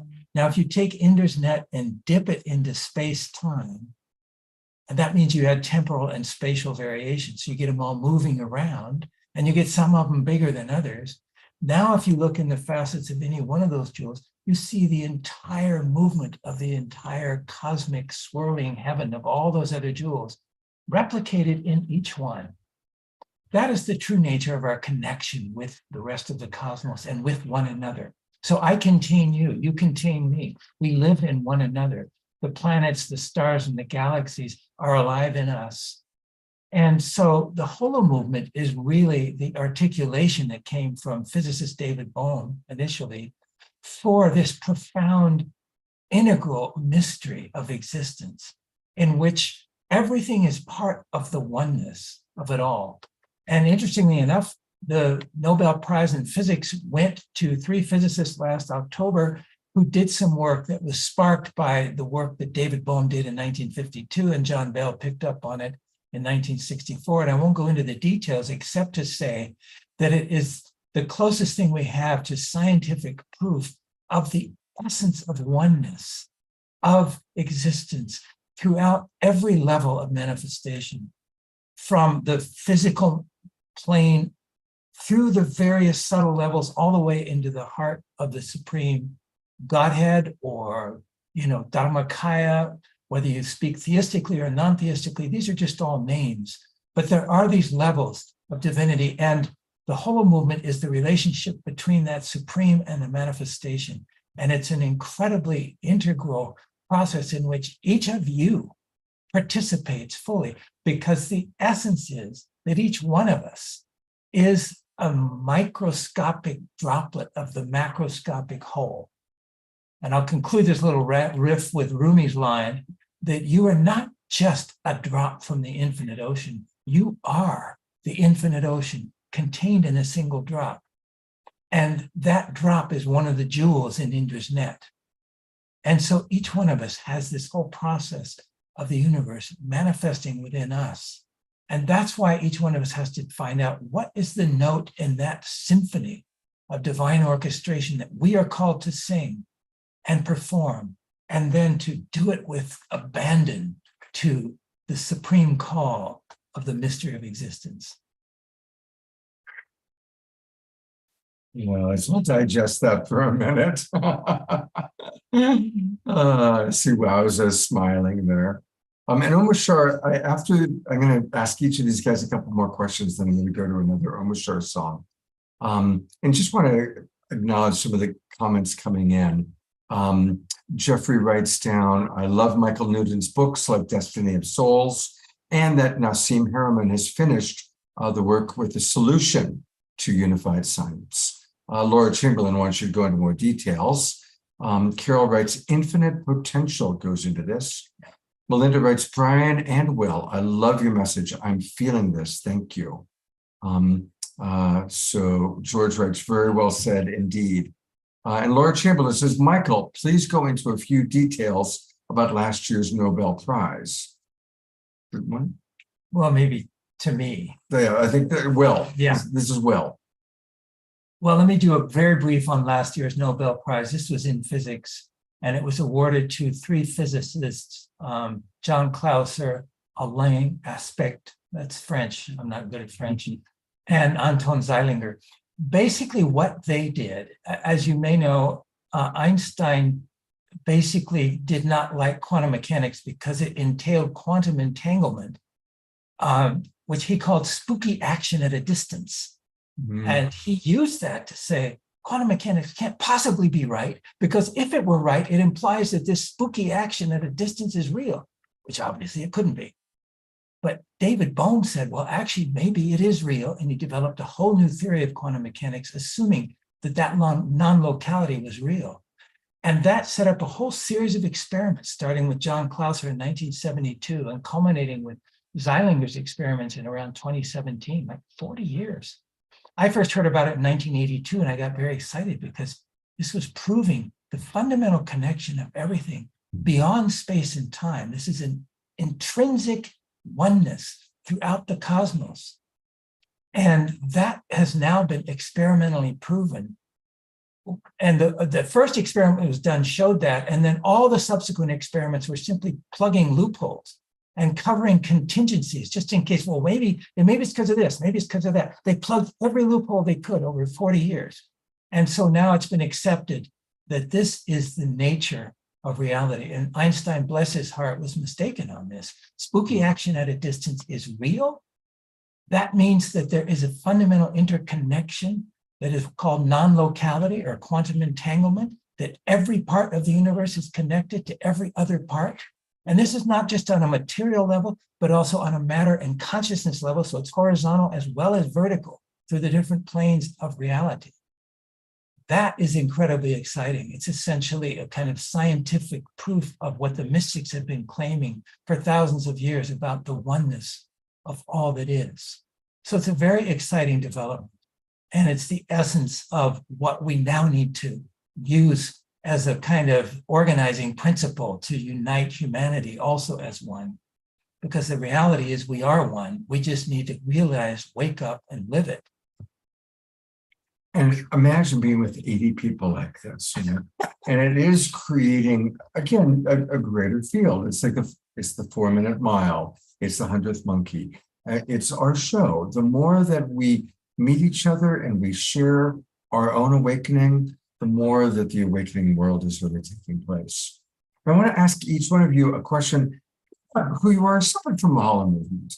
So what would you like for our audience to know about you and your service to the world? What a great question. And must I just say that as we're birthing the HoloMovement right here, midwifing it here, Will Keepin is a voice of a generation, right? This is bigger than Einstein. This is bigger. And everyone at this movement is in alignment with that, in having and bringing their part to that. So I like to think of myself like the eye of the we, and a lot of maybe the we, right? Because I really try to see that big picture perspective. So as, again, a holistic systems designer, I look at different layers, and I look at how those different layers kind of holographically stack on top of each other, and just like that holographic plate, how they're right there. So when those holographic nodes all come into each other, there's such a strong resonance field in that. And what we're doing, creating this digital earth even, where we can map out the impact areas, where we can find the people and the organizations to come in there. That's really been my dream. So I really hold that in my heart, that deep love for humanity.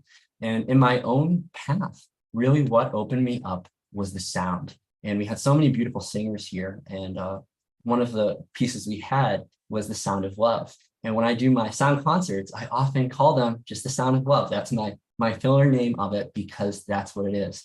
And I want to leave with the message that, you know, one of my things is sometimes making sounds, and some people say that sound was beautiful, and the same sound, someone's like, oh, so dissonant, right? And that's the medicine acting, because sometimes as we move forward into this, it will be comfortable or it will be uncomfortable. But as we just let the ease and peace be within and move through that, like the buffalo moving through the storm, we will get to the rainbow together. So this is my passion. That's who I am. I'm so grateful. Beautiful. Can you put in, if you have a website or URL, yes, pop it in? I do. It is Rainbow Circle. That's the name of my holistic design system. Put it in contact information. Yes, or whatever, so people just click and they'll go. I will do that. And my other one is Be Sound Now. So I might put those both in while he's talking. Yeah. We're not going to sit. I'm sure we're going to do everyone. Beautiful, beautiful. Here we go.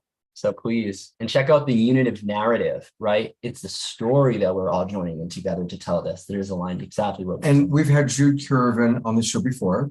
So you remember Jude Curvin, she wrote about the unitive narrative, which is, again, a big kind of connecting piece.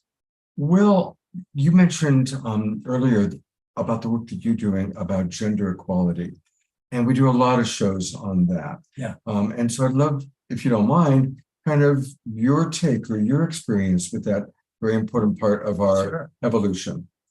Sure. And actually, Scott, I think there was, Cynthia and I were on this show once briefly when you were not there and someone else was there. Oh, wow. I'm now remembering that we gave a short little clip, maybe 6 months ago or a year. I can't remember. Okay. But so some of you may have heard me speak with Cynthia before.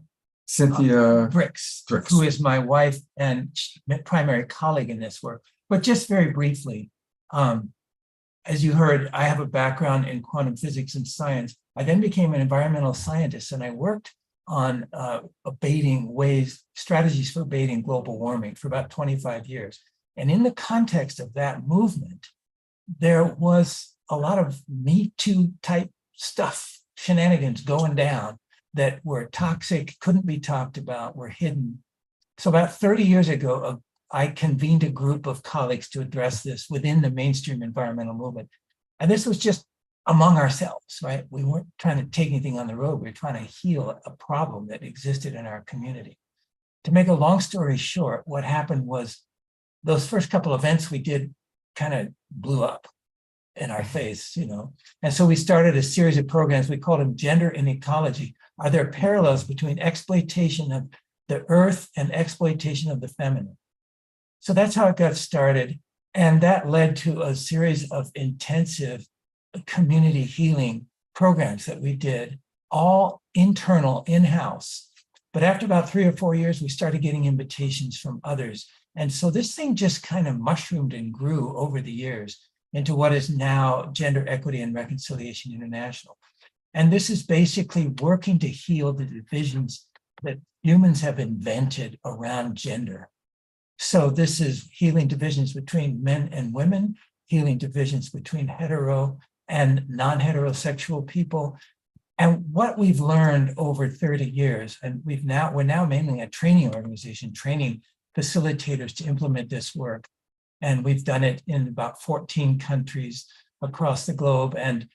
But the essence, just to kind of leave you with the essence of what we've learned in 30 years of doing this work, men learned that although they knew that women struggled and suffered, we routinely say, I had no idea what it's actually like. I had no idea how hard it is to walk as a woman in the world, to not be able to feel safe on the streets at night, to be under constant threat of assault. So there's an awakening in men of the profundity of the oppression of women. Women learn, and when I say learn, what I mean, we hear this all the time. See the key themes. I had no idea. I thought men had all the advantages. They have all the power. We're the ones with the problems. I had no idea how much this system has caused men, deny them their humanity. As Bell Hooks said at one point, young boys and young men have to self-mutilate part of themselves in order to fit in. And if they don't, their peers do it to them and for them. So there's this betrayal of the humanity of men that happens in the male socialization of boys and men. So you have this situation where neither side realized how much the other is suffering. And then heterosexual people have no idea how much LGBTQ and non-binary people suffer in a heteronormative system that's imposed on everyone. So this is a human-made set of injustices. And what we found coming into these forums is, to put it, the way spiritually, the truth shall set you free. And if the truth shall set you free, then speaking the deep truth will set you more deeply free. And so we go into a process of deep truth telling, and then we move through a collective alchemy. And then we come to a place where we drop the veils of all of that gender conditioning and see one another soul to soul. And we experience the beauty and the majesty of each human, of the other inside ourselves. So that's the essence of the work we do. It's a deep collective alchemical transformational healing work in community, using the dysfunction of gender as the alchemical grist for the mill. But we come to a place where we go beyond gender altogether and unite as soul to soul, as one humanity. Thank you. Thank you. Yeah. Thank you. And I love that 30 years ago, it wasn't the Me Too movement that pushed it. It was their own desire to self-reflect and recognize we've got a problem going on within our system. I'm 67, so I've been involved in nonprofits for a long time. And it's true. Back in the 80s and 90s, there was well-meaning people, but there was a lot of stuff going on. You mentioned about women feeling safe. We had a guest on the show a few months ago, Jonathan Robinson, pointed out there had been a study done. They asked 1,000 men and 1,000 women the same question. Right. When was the last time you were physically afraid that, you were having a physical safety issue? Totally. Right. And then they aggregated it. For the women, it was within the last 3 days. For men, it was within the last 5 years. That's the radical difference. Incredible difference. So important. I mean, we do this in conferences all the time where we ask, to the women, please stand up if in any time in the last week to 10 days you have taken any measures to prevent, to not become the victim of a sexual assault? And we asked the same question for the men. And basically, 80 to 90% of the women stand for that question. 5% or less of the men stand for that question. The difference becomes very obvious immediately, that we live in different worlds now. A couple comments, and then I'll let you guys go back to the party. We've put in your chat. Do you have a website that you could put in for us? So here we go. We'll just pop that in. And you have a response to the question? Is it the question? If I could just riff on the Holo movement as well and bring you back to tonight, and also what Will talked about. He talked about there being 4 miracles. And the first miracle is our knowledge of the outer, in a way. And it's so funny how we think with our science and our progress that, we've mastered the outer world. And there's this masculine idea of talking about gender, of conquering it. But now what we're learning is the universe is not this dead, devoid thing, that it is in fact this beautiful living thing in which we are a part of and fractally scaled down into. So when we literally have the data that shows how an incoming supernova blast in a galaxy can move away from that, and we know that it's conscious at that scale, and even at a holographic scale, at a hepatocyte in the liver, how it's a tinier version of that liver in there, and the tiniest little specks of dust are coming and healing that. It shows the wholeness of the biological world is always healing itself. And from that miracle, we move on to the inner miracle of looking at Jung in the psyche and seeing how all of those forces are dynamically coming into integration, and not only individuation, but collectivization in that. And the third miracle is a synthesis. And this is what brings me to such an excitement of what Will is doing in what is called archetypal cosmology. And this is how we see the outer and the inner, the stars that we are physically made of, and also on a mental, emotional, spiritual level made of. And this is a gift to be opened. And where that goes to is this moment right now. You are experiencing the fourth miracle of that transmission of how the inner and outer are just two sides of the same coin. And we're flipping it in the air now. And we're seeing that it lands up heads. And I'm looking at all these beautiful heads. I'm looking into your eyes and I see my reflection in you. And I see that. And that's it. That's the hologram. So I love that, because that is the transmission of seeing that soul to soul. And this is the miracle unfolding. So thank you so much. Gentlemen, thank you both so much. My gosh. Oh my God. This is fun. Yeah. And Rev Deb pointed out this is the very first time that the Holo movement's being publicly presented in any way. So this is our very first audience to start putting out there what we're doing. So go enjoy the party. If you see Rhiannon, could you send her in? I will. Because she's going to do a little music for us. And all of your websites are there. Yeah, thank you guys. Thank you so much. Great to be here tonight. Rainbow light from my heart to yours. And from mine to yours. Thank you. I'm going to read a few of the comments, and then I'm going to go to Omashar for some music to just digest all this incredible wisdom that we're hearing from these beautiful souls. Laura Chamberlain writes, if you wake up every day and constantly walk with the mantra, I am safe, loved, and cherished by the universe, healthy and whole, you can feel safe all the time. Thank you, Laura.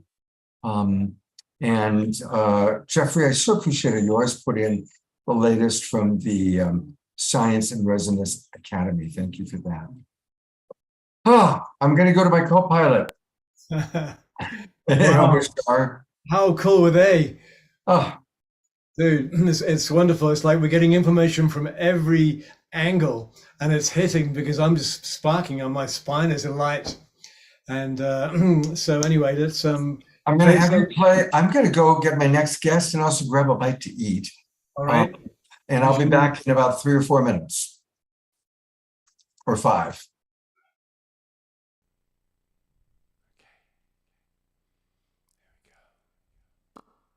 Let me see who else is here. Christy, I'm making you co-host, and while he's playing, feel free to put the camera spotlight on people moving to the music or doing light touch or whatever. Would you be willing to do that, Christy? Great. And I'll be back in 3 or 4 minutes. Another thing, when you get spotlighted, there's a thing comes up on your screen which says the host has asked you to unmute. Please do not unmute. Just ignore that and just continue to dance, like Wowzer, for instance. It's Good really point. Thank you. cool.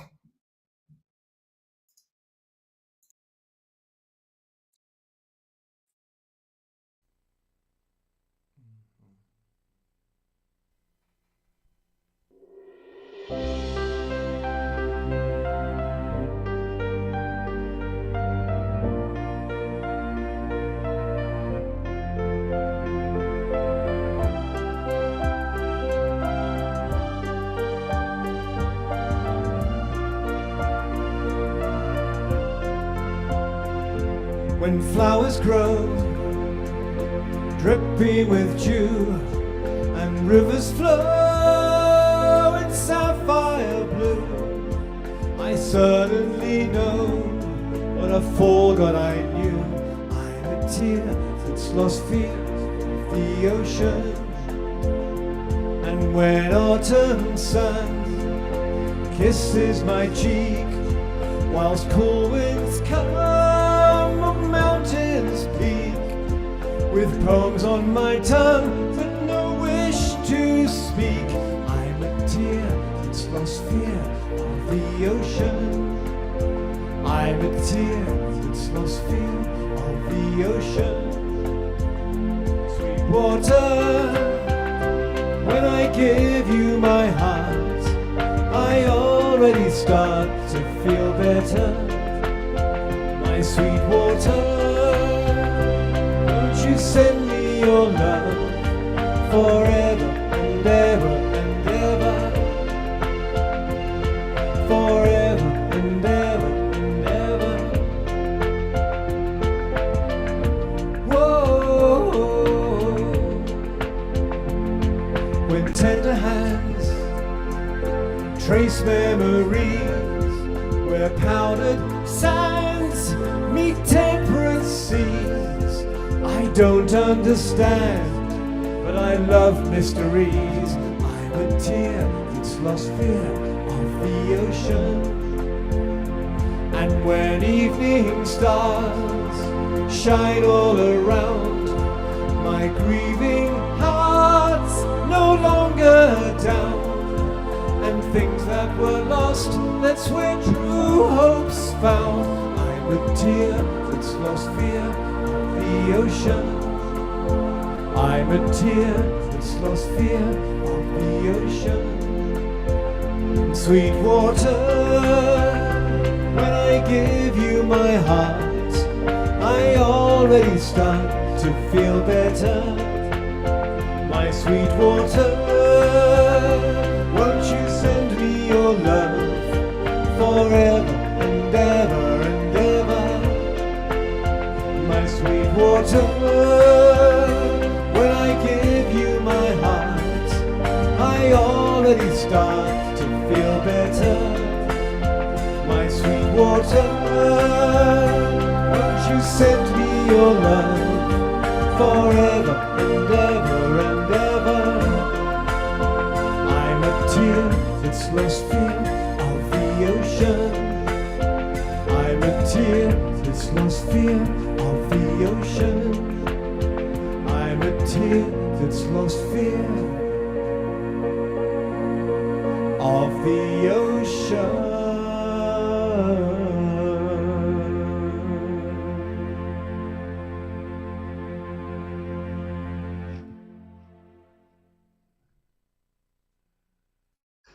Yes, I think we're all becoming tears that have lost our fear of the ocean because, as was just stated, the ocean is in the drop and the drop is in the ocean. What a concept. Hey, Scott. Hey, you already done with your song? I know it was a 4.5 minute one, so you were really quick. I went out and everybody was like, "Ah." I bet. There's like 100 people out there, literally. It's kind of gigantic thing going they on. can maybe come into the room as they not feel that they're interrupting, because it's kind of nice to see people lining up for the interview. Yeah, yeah. Well, we'll see who pops in next. I've asked Rhiannon to come in. Lovely. And yeah, thank you, everybody. I think what I'm going to do is I've got a couple of videos. This is going to be a light touch Zen video. You know how Jay creates these wonderful videos of Zen wisdom. And so we're going to go to one of those right now. Sure sound, here we go. Thank you, Jay Mayer. Here is some Zen.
Thank you, Jay Mayer. I was having bites, to be honest. I was having a bite to eat during that moment. I'm hungry. Omashar, what are some things that have stood out for you in tonight's show? Really, just the eloquence of people who can let our left brain know how that we are interconnected. And you know, I've been to so many events where a unified field has been created over a number of days by the group of people that are there. Normally, when there's a lot of people over, maybe over 40 or 50, and you feel the unified field. And once the masks are removed after about day 3, and you're going into day 4 and 5, you feel and you know that we're each a part intrinsically of each other. However, I can't share that as an experience to somebody who needs to hear how it is possible. And so everybody that's come on tonight has said, well, this is how it's possible. They're speaking from a scientific perspective, because once the mind has been given the information of how it is possible, it can unhook. And then suddenly the right brain clicks in, the heart opens more, and you can perceive it for yourself. And so I think that is so far what has stood out for me most, especially with the last 2 guests. Thank you. Well, we are going to have a couple more guests joining us, but I'm going to play a video from one of the people that's here at the conference, Truth Seeker. He pronounces it Sika. And so it's going to be about a 5-minute video. And then we'll be here, hopefully, I think, with our next guest.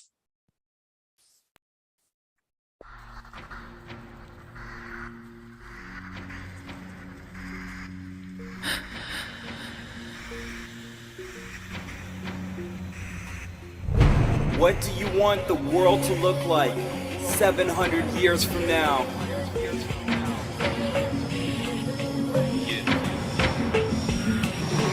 Hear the call of the night, bringing us silent grace.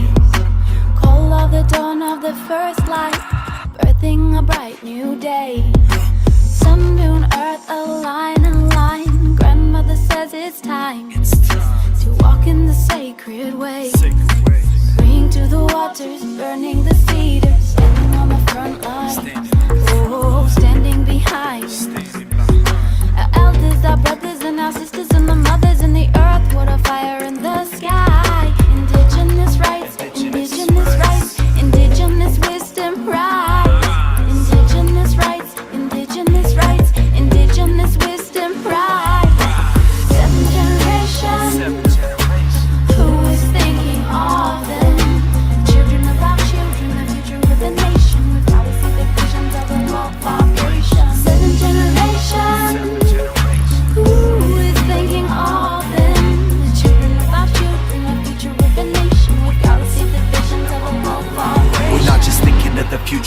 future of our future. Every move we make is useful, singing heart songs and it's beautiful. Drumming is our medicine, dancing with our brethren, better than we've ever been, best chance to ever win. Power to the people, love is our beacon, calling truth seekers and all wisdom keepers, living with no regrets, good against evil, exists in all the people, the condor and the eagle, burning sage and cedar, spirit is our leader, warriors, shamans, believers, dream weavers, bless all my relations, we're all created equal, channeling medicine songs, singing to the ether, ancients say that everything is sacred, patience as we break free from cages, celebrate with soul tribe, lessening the hatred, uncovering the secret mystery of the ages. You won't get rid of us, our souls indigenous, return to innocence, set free the prisoners, our mind is limitless, we are omnipotent, bring dark into light while remaining vigilant.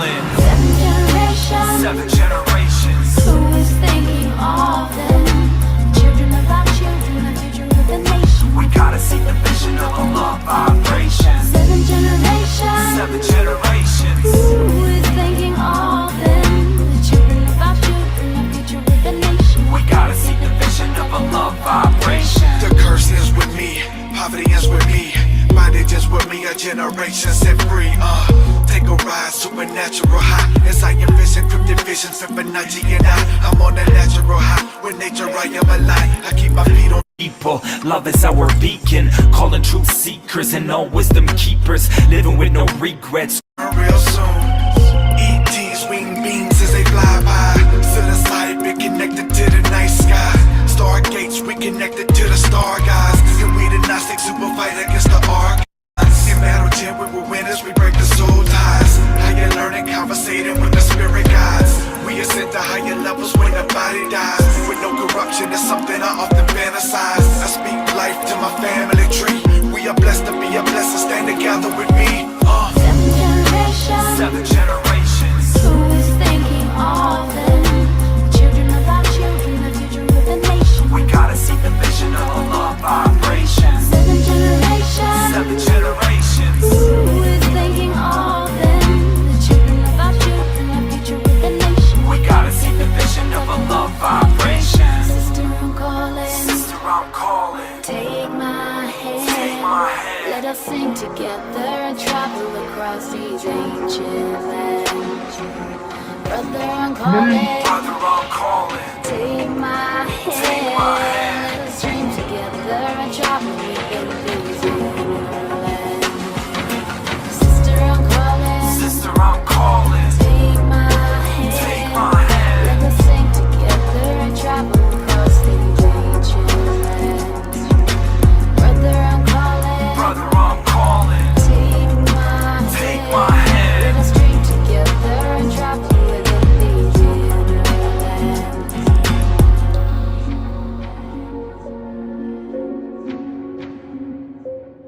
Every decision, be it personal, governmental, or corporate, we must consider how it will affect our descendants 7 generations into the future. Hey, this is Sunny Ray. And this is Indigo Prophet. We'd like to say thank you for watching this video and sharing this video. We put some links below. And you can follow those links to find out how you can support Indigenous cultures worldwide. Thank you. You're muted. You're muted. You're muted. Muted. Oh, that's Tarek Bibi who did that beautiful video. And we've talked a lot about 7 generations because, of course, as we're creating the HoloMovement, we really are wanting to think ahead in a way that our Indigenous elders are teaching us.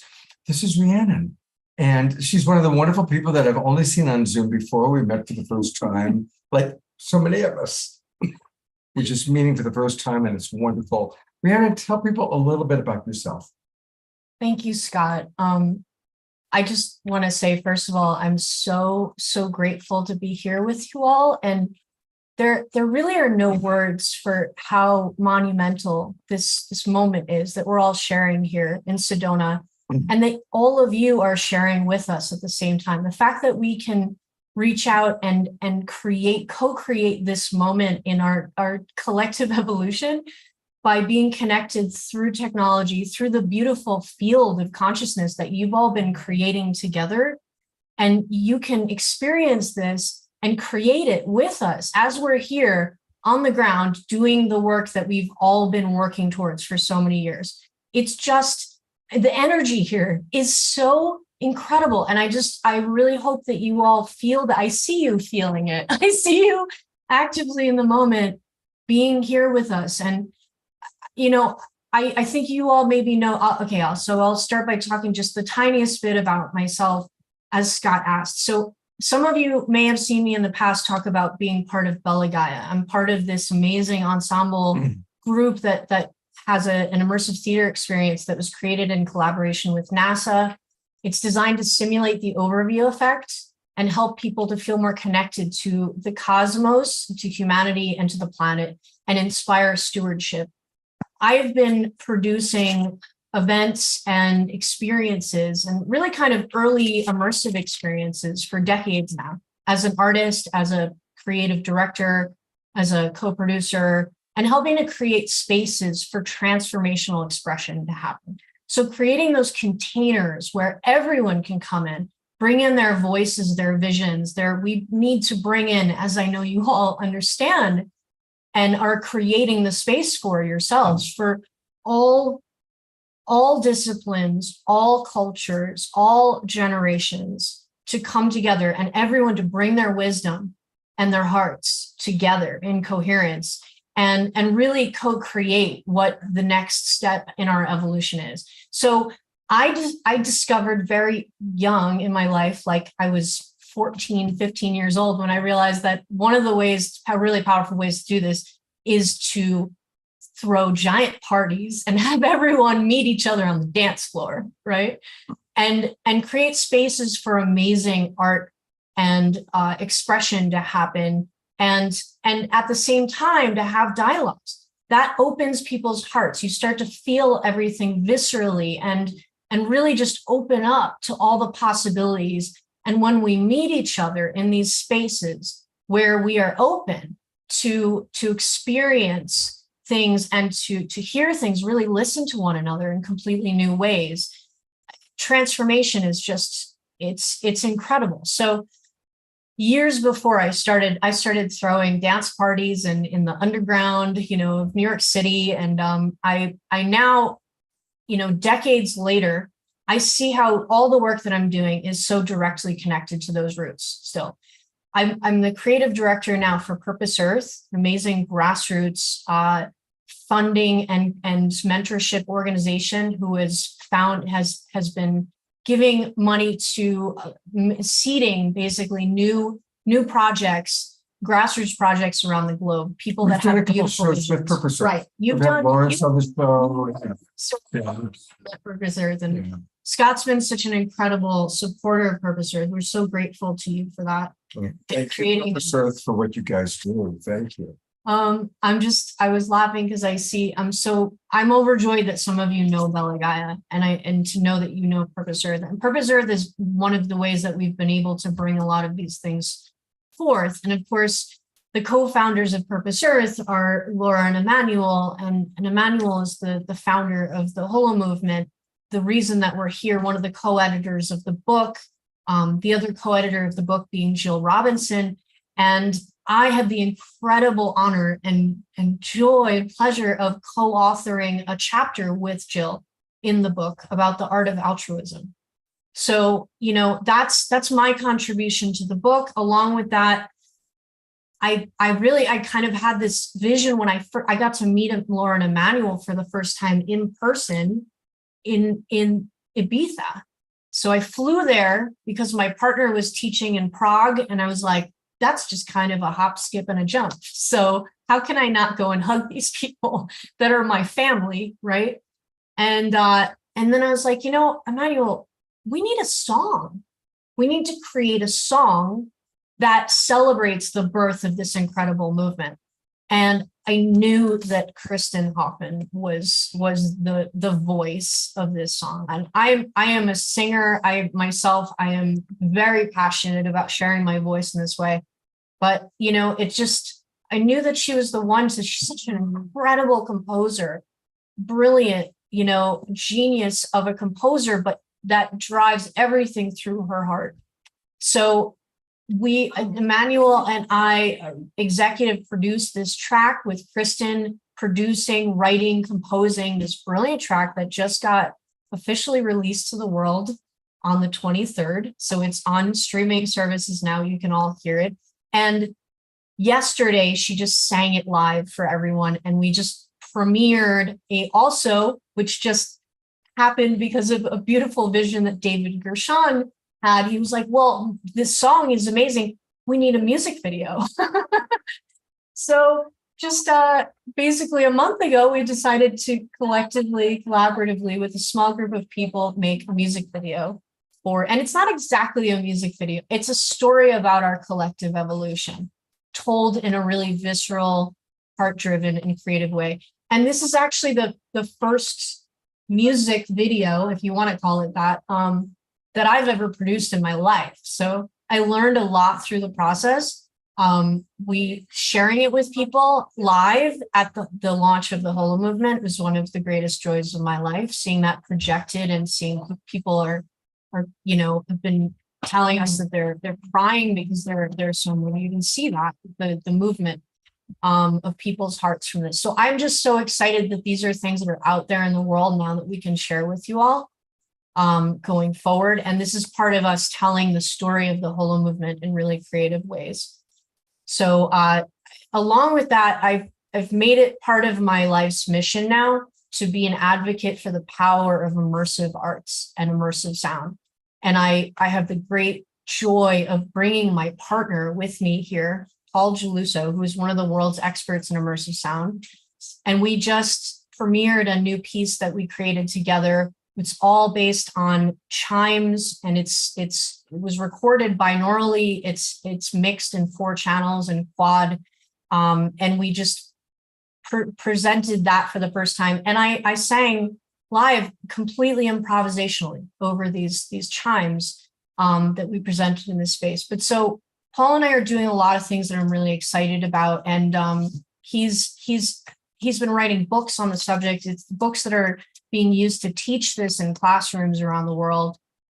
So yeah, I'm excited to share with you all more going forward about what we're doing, the power of immersive arts and immersive sound, and the ways that it can unlock our ability to heal, to feel our visceral connection to the entirety of how we are interconnected to everything, the interweaving, to feel Indra's net, to experience that and to create new fields, and feel the resonance that's all around us, and we create our own reverb, sometimes convolution reverb. It's just a beautiful marriage of science and spirit. And I'm just, as I told people yesterday, bringing him here, it's like my heart meeting my heart, because he's my heart, and this community is my heart. And so I don't feel like he's fully known me until he meets all of you.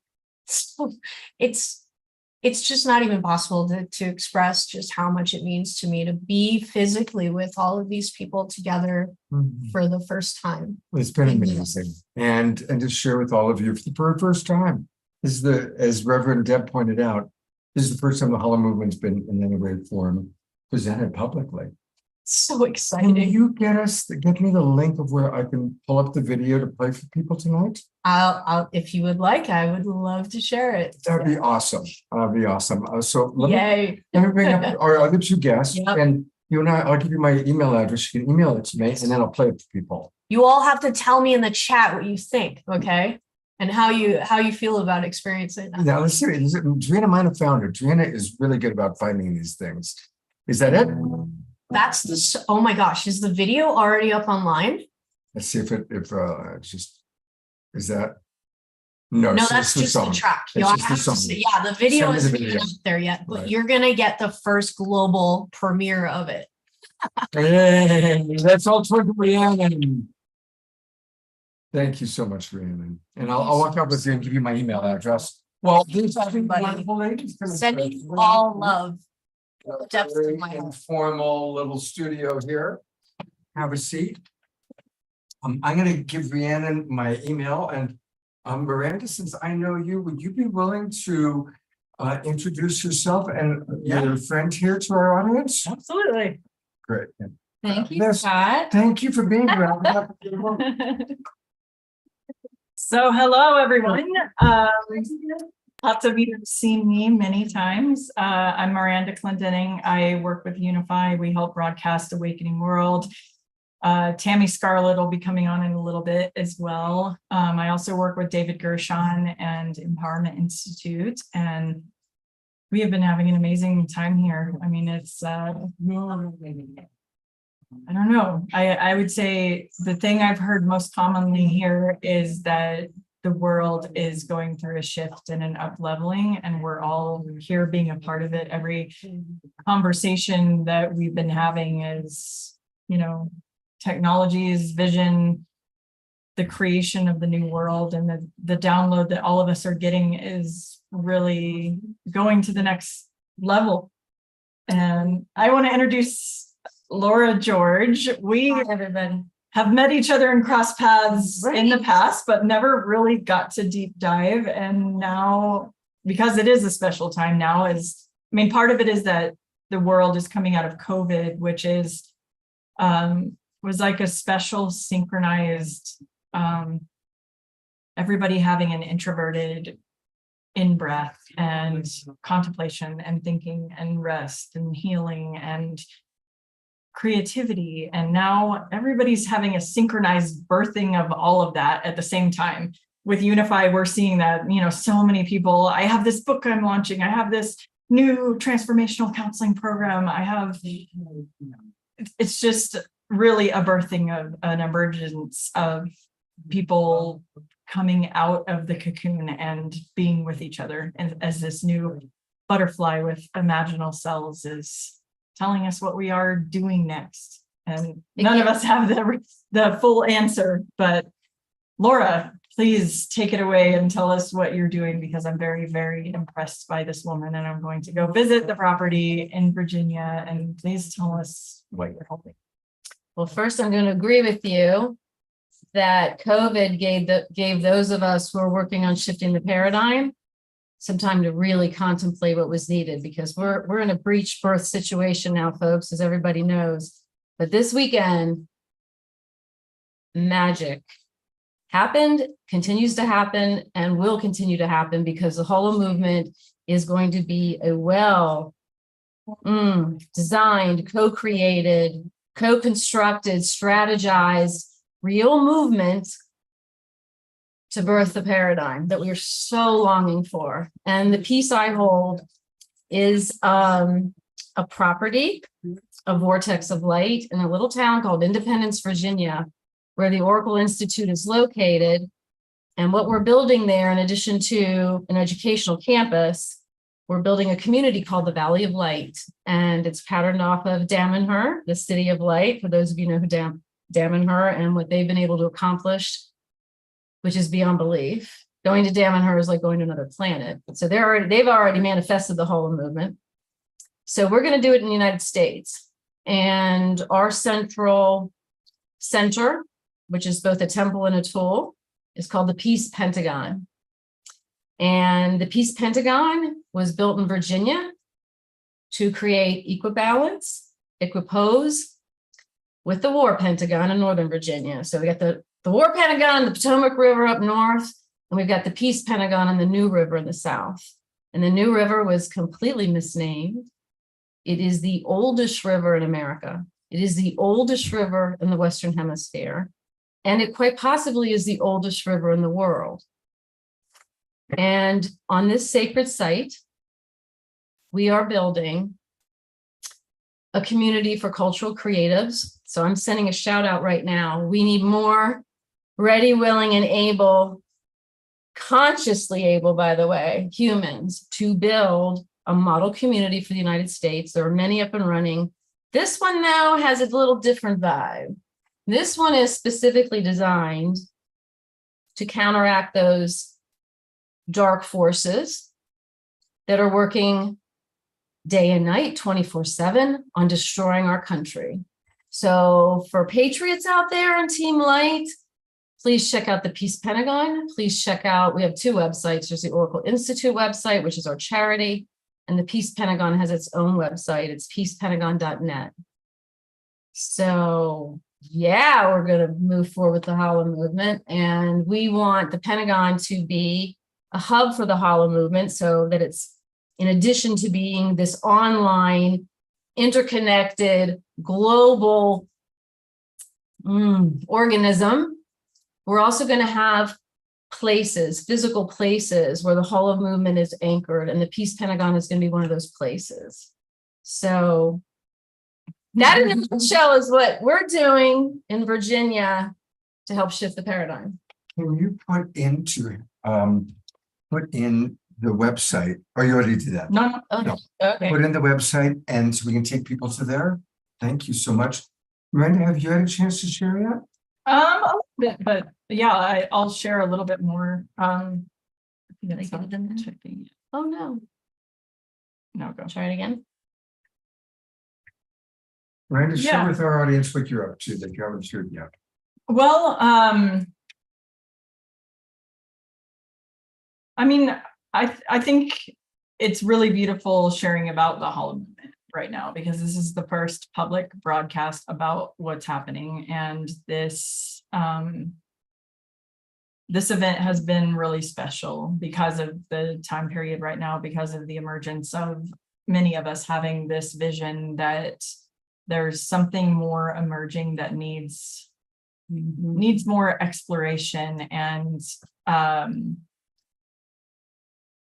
since a lot of us are sensing that we need to go to the next level, even with tech and data systems and communication systems and how we do impact and track impact and broadcast, and we're holding the same vision in so many ways. That's been repeated here so many times. You know, we're creating the new earth, we're creating peace on earth, we're creating a future for generations to come, we're creating a connection between galactic downloads and other advanced planetary systems and what we are here.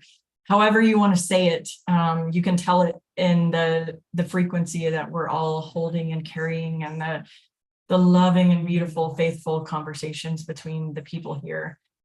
I've been the harvester for the vision track, and it's like, when we get close to being able to define what we're doing here and what we need, we get just as close to tearing that back down and saying, it's not a structure, it's not a form, it's not one vision, it's an emergent thing, it's a way of being. It's, you know, so we've all day today, this is the third day of the conference. And so today is, we have the forming, storming, norming, performing kind of system. And today, last night was quite a bit of storming. Today is storming in a way of allowing the dynamic tensions to come out of how do we bring form to something that we need together more. We need to be cooperating more. We need to have a unitive field built in a stronger way.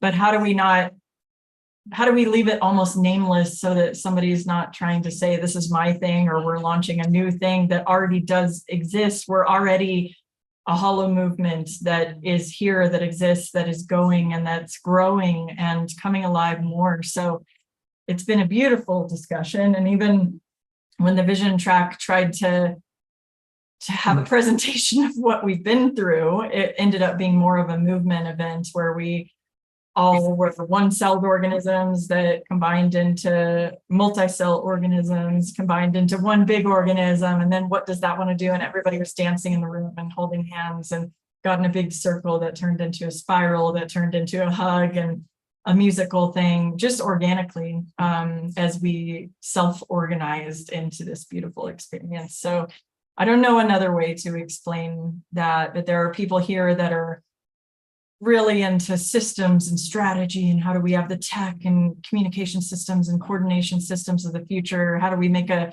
United Nations of light and councils for impact and solve the world's problems? And then there's people that are the dreamers that are saying it's all the way that we just be and hold the dream and let it emerge and don't give it form.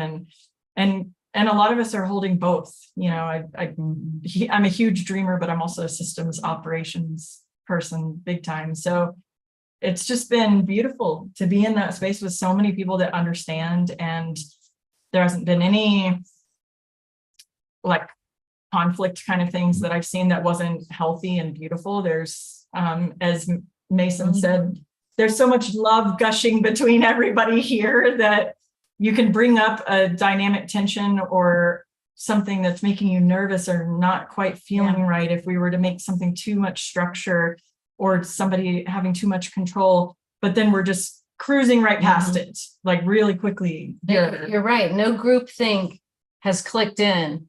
Everyone here feels comfortable expressing what's coming up for them, what they might be getting in terms of a download in the moment.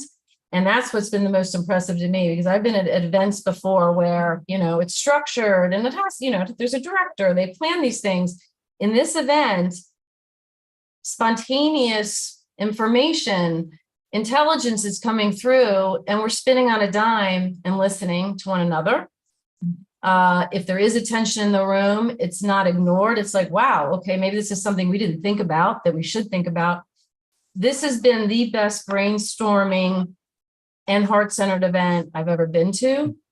And in addition to that, if that's not glorious enough, everyone here can manifest. Everybody at this event has an exceedingly advanced project going, an organization going. I mean, everything from publishing houses to schools to health centers to, you know, spiritual coaching one-on-one as well. Everybody here can manifest. And I've also never been in a group in terms of that sort of level of ability when it comes to anchoring in reality, in 3D, that which we're seeing multidimensionally. It's so exciting. The level of both passion and expertise that the HoloMovement represents. Ladies, thank you so much.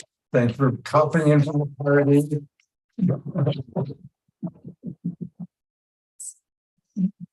I've got people I got to bring in. So thank you very, very much. Future events to come. We're going to make sure 300 people can be at the next one, and that everybody that wants to be working. And you can tell them to come on in. Okay. Aren't they amazing? I mean, just to see how every single person here is so wonderful. It's really, really exciting.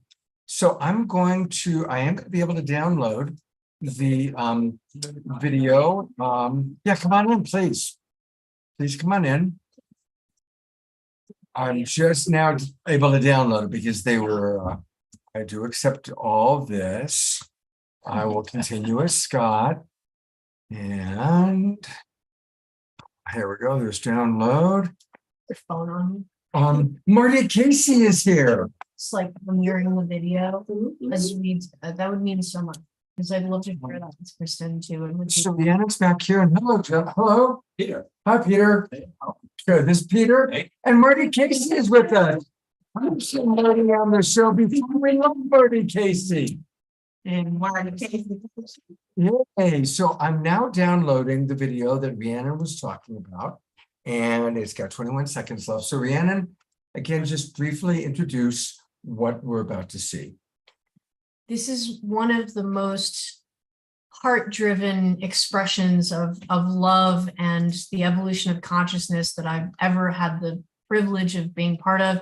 This was a true co-creative process in the spirit of the HoloMovement. We created this through deep dialogues, talking about how to express what the HoloMovement means in a truly creative form and symbolic form. So I mean, really, the most important thing I could tell you about it is that we're all learning, and this is going to continue to evolve as we do. And I could not be more privileged and honored to be part of creating this, co-produced with David Bryan and born out of incredible visionary discussions with David Gershon, with Emmanuel Kunzelman, and with Kristen Hoffman. Beautiful. Charlotte LaFranc just wrote, "We love Marty Casey," by the way. I love Marty Casey. We all love Marty Casey. Okay, here we go. We're the world premiere of the HoloMovement anthem. Here we go.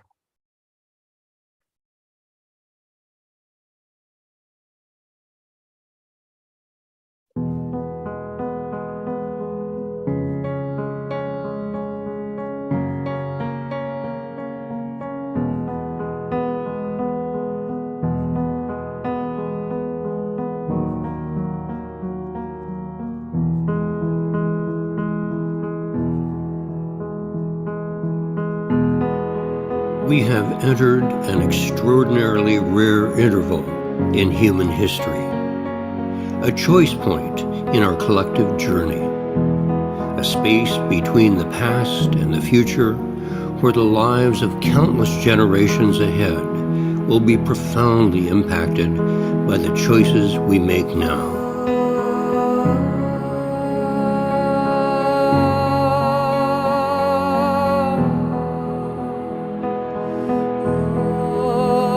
Nothing.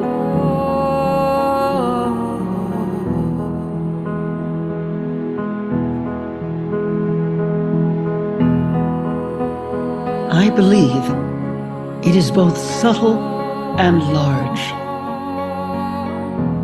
and something else so extraordinary that there's almost no name for it. Because a new human species is ready to emerge.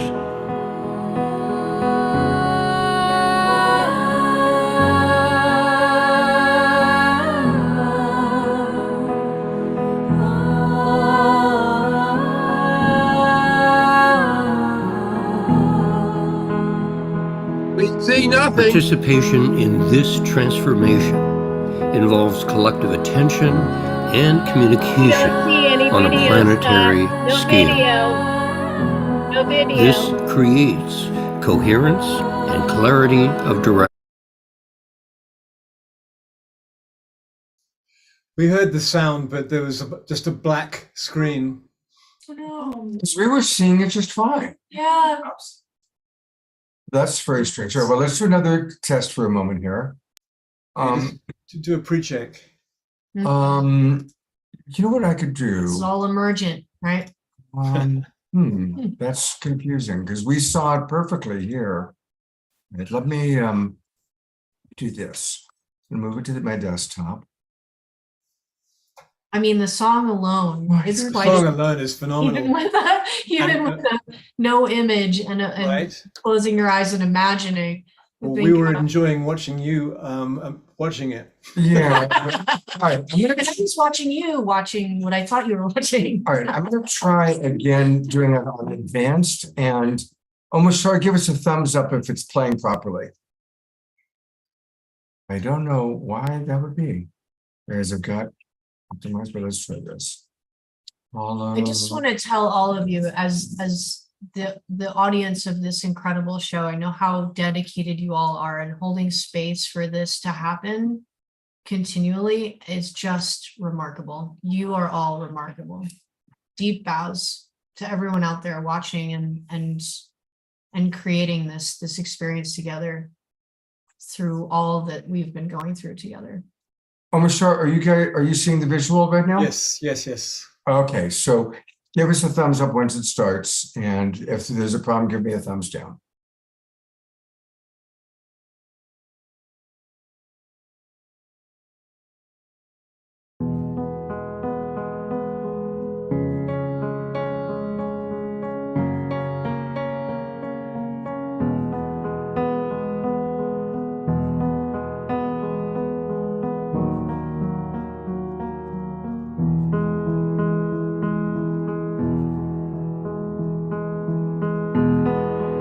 We have entered an extraordinarily rare interval in human history, a choice point in our collective journey, a space between the past and the future where the lives of countless generations ahead will be profoundly impacted by the choices we make now.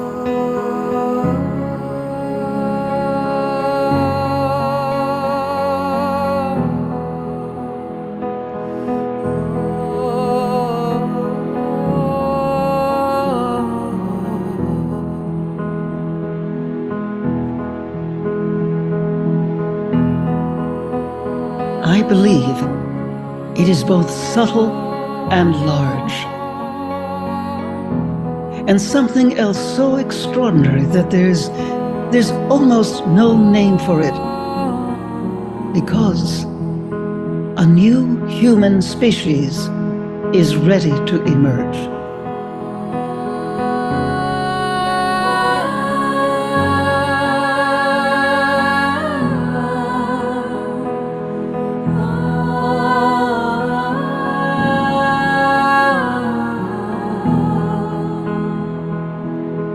Participation in this transformation involves collective attention and communication on a planetary scale.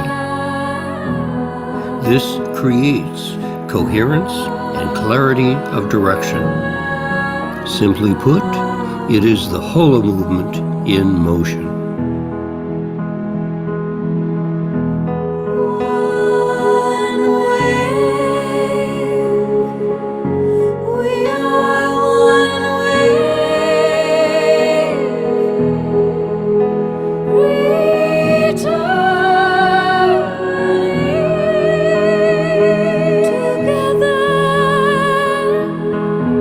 It is the great universal source itself, herself, ourselves.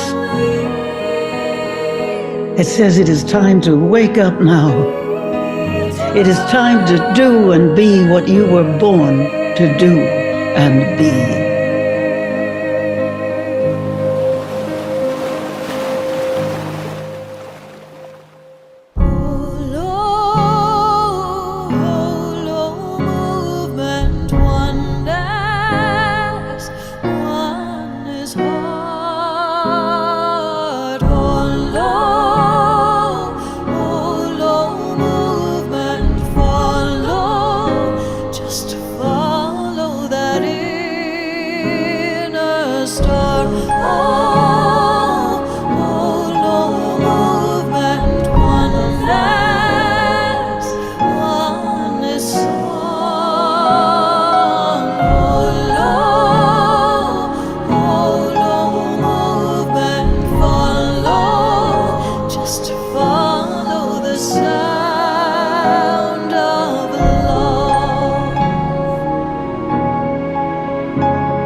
We are going to let the credits roll because there's so many people that we want to acknowledge that are a big part of this. And again, you can go to the HoloMovement.net and start tracking what we're doing.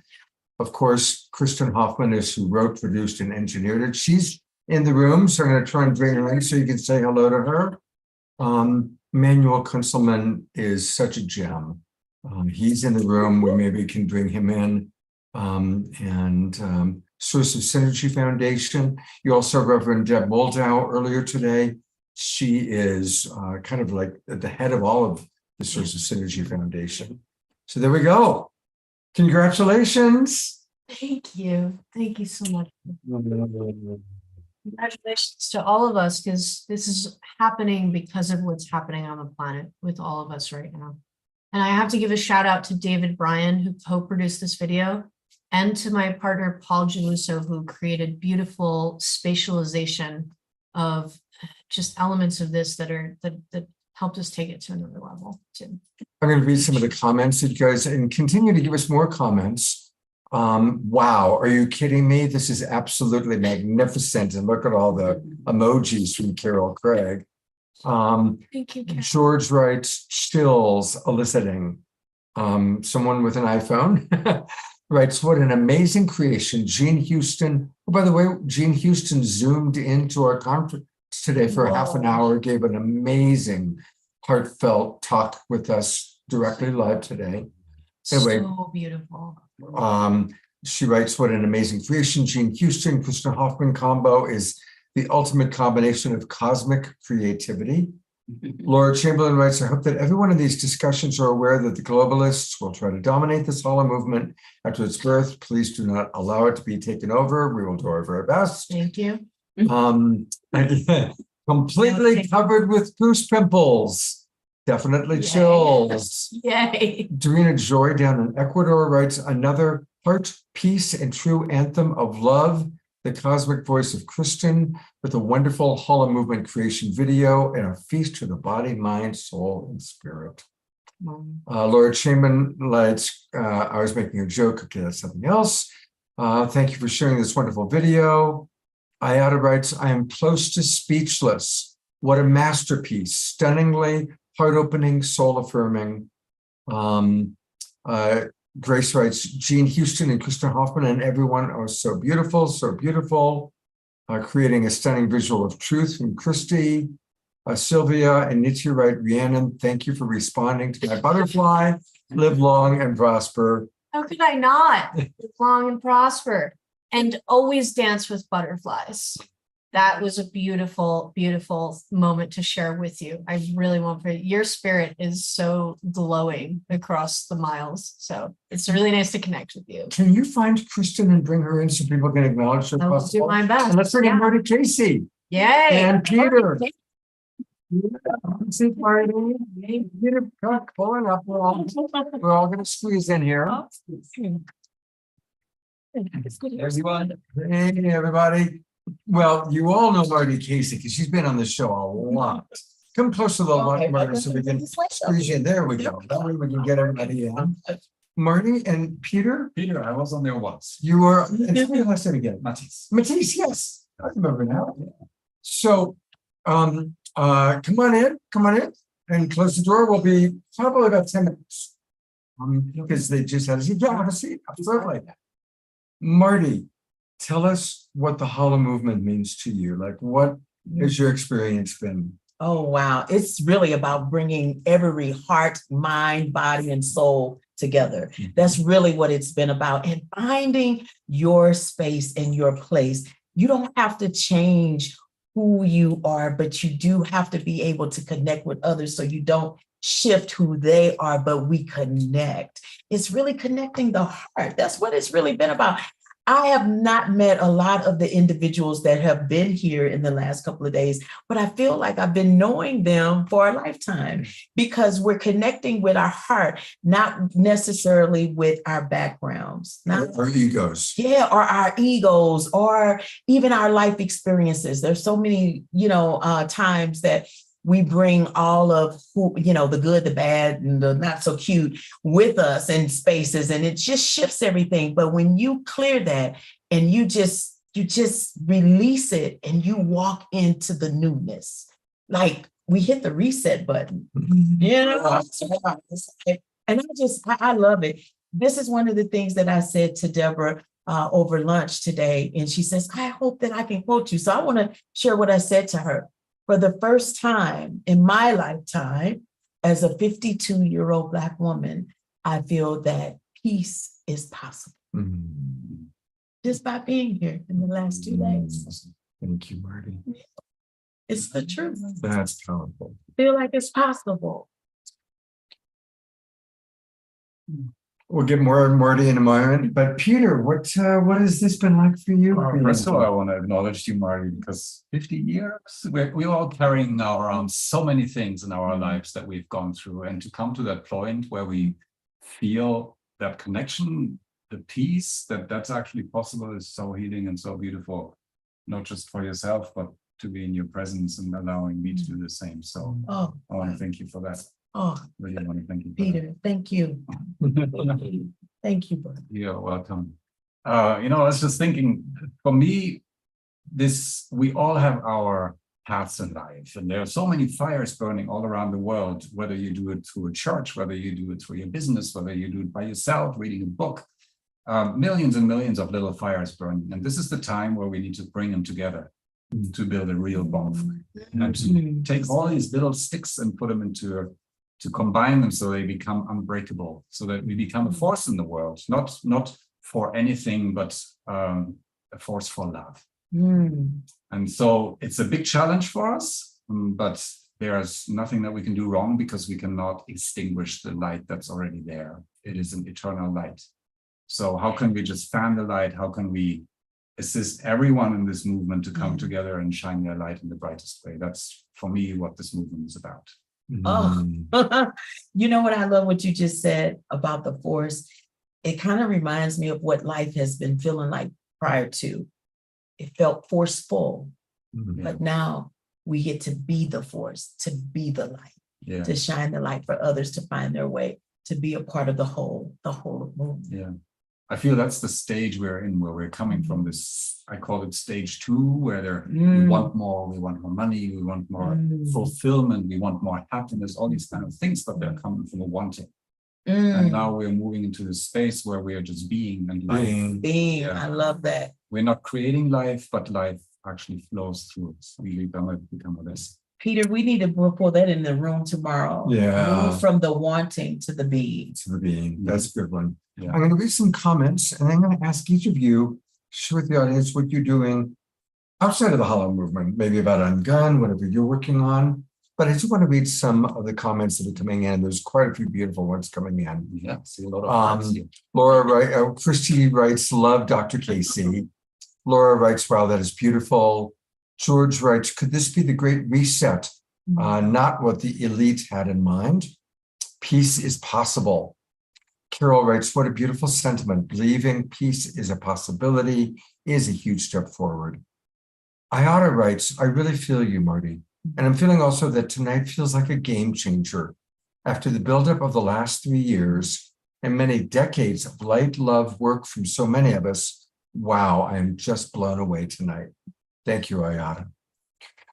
Grace writes, heart meeting heart, peace is possible. Dorina down in Ecuador writes, I foresee, feel, and anticipate that peace is not only possible, but imminent and inevitable. Laura Chamberlain writes, may the force be with us all. Grace writes, inner fullness transformational. Susan is weeping. Eleanor Joy says, life is flowing and creating through us. Yes. And Wolf writes, we are in the world, but not of it. Spirit is our origin. So thank you, everybody, for your comments. Marty, what are you up to? Well, I have a company called Ungun Institute, where we help individuals disarm their personal trauma. And I believe that that's really important. And that's really the reason, my why of joining this whole movement, because I look at this as almost being on a spectrum. And we know where we want to go, right? We know that being or where the Holo movement should take us as we join it. But we also have to remember where we're starting from so that we don't leave anyone behind. And I do know that there are a lot of individuals that I work with who really live sometimes in a place of hopelessness. And when we live in a place of hopelessness and you don't value life or even your own life, it's easy to take someone else's. We're not here to infringe upon anybody's gun rights. That's not what Ungun is all about. But it's helping individuals to understand we all have been hit with trauma bullets, if you will. And if we don't ungun those trauma bullets and put that safety lock on our spirit, then we can easily react from a place of violence. And that's what we want to change. We want to change the spirit of man, so that we can lead them into loving themselves so that they can be able to love others. Beautiful. And it's unguninstitute.org. The Ungun Institute LLC. So unguninstitute.com is our website. Please go and find out more about it. We're doing workshops. We're working in schools. We're working with different organizations, police officers and churches, everywhere we can to do the work. So I thank you, Scott, for always sharing. What did I get wrong? Unguninstitute.com. Unguninstitute.com. Oh, I got an I in there. That shouldn't be in there. There we go. Hopefully we got it. Ungun Institute. Well, that's on Facebook. Facebook. Okay, so we'll start on Facebook. Yeah. We'll start there. That's fine. So tell us a little bit about what we're looking at. People can join, and we're on 130 Facebook pages and channels right now. So those of you on Facebook, you can look up Ungun Institute, and there is Finding You're Happy. This is so many. I mean, we, as you see some of those pictures there, it's me at the Oscars and receiving the Lifetime Presidential Award from President Biden. And so there's so proud of you for that. I remember you had you on the show right after you had gotten that. Yes, thank you. Wow. So, okay, and now I'm going to go to the Ungun Institute website, hopefully. Oops. Well, Ungum. That would be UNGUN Institute.com. Did I get this time? Not quite. Is that institute spelled right? I'm missing an M. Oh gosh. All right, I'm gonna try again, kids. Hang in there with me. Ungun Institute.com. Yeah, come on. There we go. And so, you know what, that piece that just came up, I actually just received one of the community grants, which I'm very, very proud of, because I didn't apply for this. Because of the work that we're doing, they recognized, they saw the work, They saw the evidence, and they said, we want to just be a blessing to you. And I was one of the recipients. Oh, that's beautiful. Congratulations. Yes, we want to continue to show up and do the work. And there you are. You speak your truth. Yes. And it shows. And it shows. And that's what the Holo movement's all about, right? We're just going to move in our truth and our mind and spirit. So yes, thank you. Oh, well, thank you. Everybody go to Ungun Institute. You can donate there.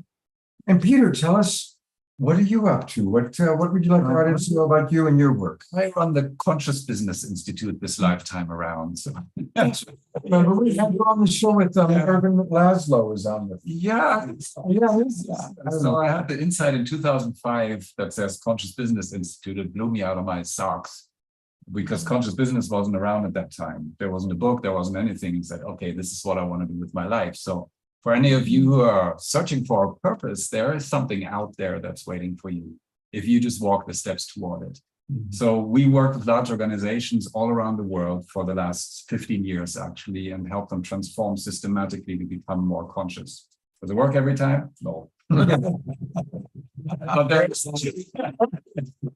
But there are so many people yearning for that. Just a quick shout out to you down there in Ecuador, because we've just read about you. I just came back from Colombia, where I worked with a large organization that is in Ecuador, Peru, and Colombia, with about 80 of their leaders. And there's such a yearning for a different way to build businesses, where people can be themselves, where we can belong and create outstanding things together. So what we're looking at is how to actually create that in a systematic way, so that when you enter, you go through a certain thing, and then you come out and actually something has changed. Is it institute.com? Consciousness.institute.com, yes. Hopefully I got it. No, where did I fail again? Yeah. Conscious, oh, I've got two eyes in there. Let's do. There we go. I think that's it. Is that it? That's it. Yay, all right. It's a lie. Wow. And is there any particular place you want us to show our audience here?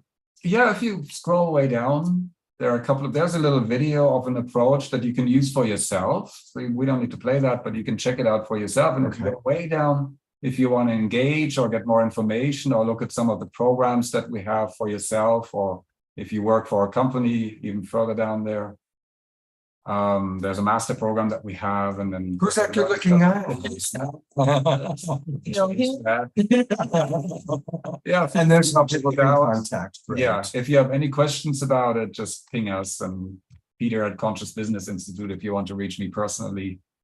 So would love to hear from you guys.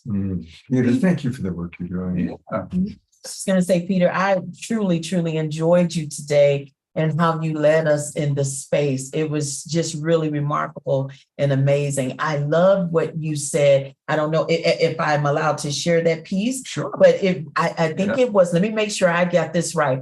It was ask the questions of, it was, what did it start with? It was like, what is your, like, what happened? No, I got it. I got it. What happened? So what? Now what? Oh, that did it for me. I was like, what happened? So what? Now what? Right? Can you imagine before we do anything that you stop and you ask yourself that, like, what just happened? Like, process it. Just stop, breathe, and think to process what just happened. So what? Now what? That's a movement. Yeah, even with the show, when the show concludes, ask yourself what happened in the show? So what does it mean for me? What strikes me? What sticks with me? Yeah. And now what's one thing that I want to do with it? That's priceless. God bless you both. Thank you so much. Yes. Thank you guys. Absolutely, Marty. I've got it. Okay, I'll grab them for you. Okay, How great. about that? Okay, bye everybody.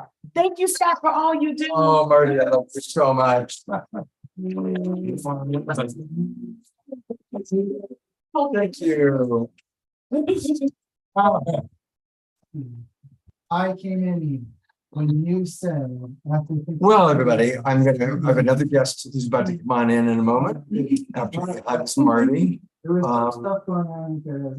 Boy, there's a whole lot going on out there. We are going to wrap up fairly soon.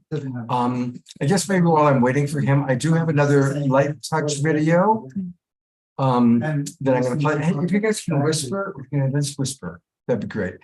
And I've got a light touch video that while they're whispering and saying goodbye, thank you, Jay Mayer, for this. And here we go. Hopefully this is going to play.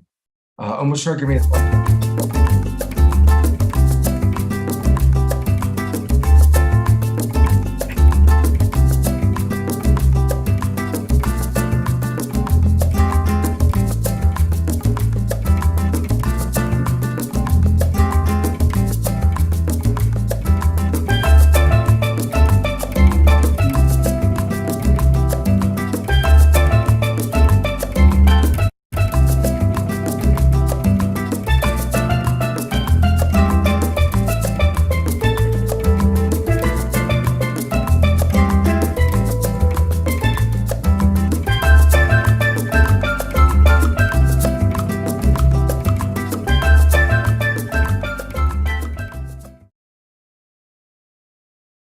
Hey everybody, I have my next guest. I just met Brett at the conference, didn't know each other before. And he showed a clip from the wonderful movie called Tomorrowland. And it grabbed me because I love that movie. And you've got all these different sub-personalities as a coach. I work a lot with clients about subpersonality. See, come on, it's so great to discover each other. Yeah, but I love, he was, of course, we're all big fans of Buckminster Fuller. Yes. And you've got a wonderful takeoff on Buckminster Fuller, which is Brett full of it. What kind of like introducing him as Brett Mr. Full of It. Thank you. First time, to some degree. Tell the audience a little bit about yourself. It's so amazing that you work in that way, Scott.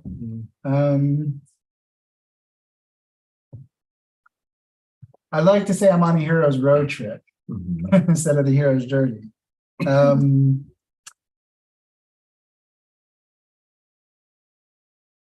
I'm just here on this planet to deliver a rebirth of philanthropy and a complete system change of mental health because of my experiences. And I'm here to do it through the medium of speaking things into existence and what I call fractal impact entertainment. So how we take the idea of social impact entertainment to its most enlightened, highest potential, this immersive world of story living compared to storytelling for me. It's this immersive world of story living where we are the movie. We are immersed in our spiritual practice. You can use whatever word you like, but what I mean by this is we're having a damn good time. In serving ourselves and others, there's no difference. It's in the oneness. We don't need to say I'm serving the world. I'm serving myself. Logical conclusion of being logical conclusion of being the divine. We can always be in service to ourselves or others. It's irrelevant. So those are the things that motivate me. And Bucky Fuller had a notion called a trim tab, which was the idea that there's a small little piece of a boat rudder on the big rudder. And it's the small rudder that actually turns the big rudder that makes a big ship go in a different direction. So he believed in the idea of like the butterfly effect, that small changes, small perturbations in a system, if they're significant enough, can change the trajectory of innovation on the planet or humanity. So as an evolutionary philanthropist who's here to generate prosperity so I can flow that prosperity, I like to say, put it on my trim tab. That's great. Because I'm here to host, and that's my role, is to generate that level of prosperity. And I have no background having a lot of money or anything like that. So I'm not coming from some wealthy family. This is just my dream. Philanthropy means the love of humanity. So I'm not talking about the philanthropy we all know, I'm talking about all of us being philanthropists. And the power of philanthropy as a worldview, really, economically speaking, so we can get to that gift-giving paradigm, of co-creation. Beautiful. And I work in tech, and there's a million things we can talk about. But and you have some brilliant ideas. We're in the same track, which we talked about earlier when Alan Steinfeld was here, all about media, and we're calling it visibility. And so I've really been enjoying some of your genius and some of your ideas. Our other guest that just joined us, and I also just met her, is Joni Carley, who wrote The Alchemy of Power. Tell us about this. I will, but I want to pick up on Bucky Fuller first because something you taught me, juicy fruit. I've been saying it ever since I picked right up on it. Well, taking the lowest hanging fruit. And I said, that does nothing for me. I want the juiciest fruit. So Bucky Fuller was going to commit suicide. And he was at the water's edge. And he thought, if I can throw my life away, I can throw it into something. And that was the beginning of his greatness. Wow. What one person can do. That was his, when he realized that, he said, I'm going to do this experiment. Yeah, so I can make it into something bigger than me. If I can throw it away, if it's no good to me, then I can put it to something else. Wow. Jasmine Beer just came up to say hello. So she has been the belle of the ball. Literally, she's the only dog or four-legged that's along with about 80 of us. And really, people have been like, can I hold her now? Can I hold her now? She's spoiled. Yeah. She's definitely our little therapy dog. Now tell us more about the Alchemy of Power. So the Alchemy of Power is a book about leadership. It's about the invisible factors of leadership. And the beginning of it is really about the metaphysics of leadership. So metaphysics is the study of causality. It's the philosophy and the science of causality. And we often really try to get at things at a more symptomatic level, right? We try to do projects, but we don't get at these deeper levels of causality. And when we work with those levels, then we have the capacity for alchemy. So we've always thought of alchemy as turning tin into gold, right? That's the old story of alchemy. But that's such a limited definition in terms of the human capacity for alchemy. So alchemy is two people get a recipe, one person's tastes different, right? Same ingredients, same recipe, but one person's tastes amazing. What's the difference? Alchemy. It's energetic, it's metaphysical. The same thing with leadership. You can get one leader who has all the same type of employees, all the same raw materials, all the same time. They produce excellence. Same thing across town. They're dysfunctional. They get the product in late. There's something wrong with it. The difference is the leader's alchemy, to make more than the sum of parts. That's alchemy, to make more than the sum of parts, which is pretty much the nature of human nature, right? 1 and 1, when you get people together, makes way more than 2. Mm-hmm. So it's taking that extra something, and I call that something mojo. So we can put all the elements of a carrot in a lab dish, but we can't make a carrot because we don't understand that metaphysical magic, right? That causes life to live, or causes that bigger than just the ingredients thing, right? And so that's mojo. And I think the bottom line is to ask ourselves, how's my mojo? And in terms of making things work around you, how's everybody else's mojo going? You know, and mojo is that pizzazz, that spark, that something that's juiciness. Yeah. That juicy food. Yeah. Beautiful. I as a coach, I often find myself working with people, and I use the term mojo a lot to help them get their mojo back. I use that term all the time. Yeah. That's the entire book is about mojo. Wow. So here it is. Now, how do people get the book? You can go on Amazon, Okay. and it's The Alchemy of Power. I'm going to go find it while you talk. Okay. And the first part of it really breaks down the metaphysics. And I use yin and yang to do that because even though yin and yang comes out of a Taoist technology, Taoist religion, it doesn't have a lot of cultural baggage with it. And it's really very objective. And it's also very fluid. So you have male, female, that's not so fluid. You have male is yang, female is yin. That's more fluid. There's a little dot of the yin and the yang part of the yin symbol.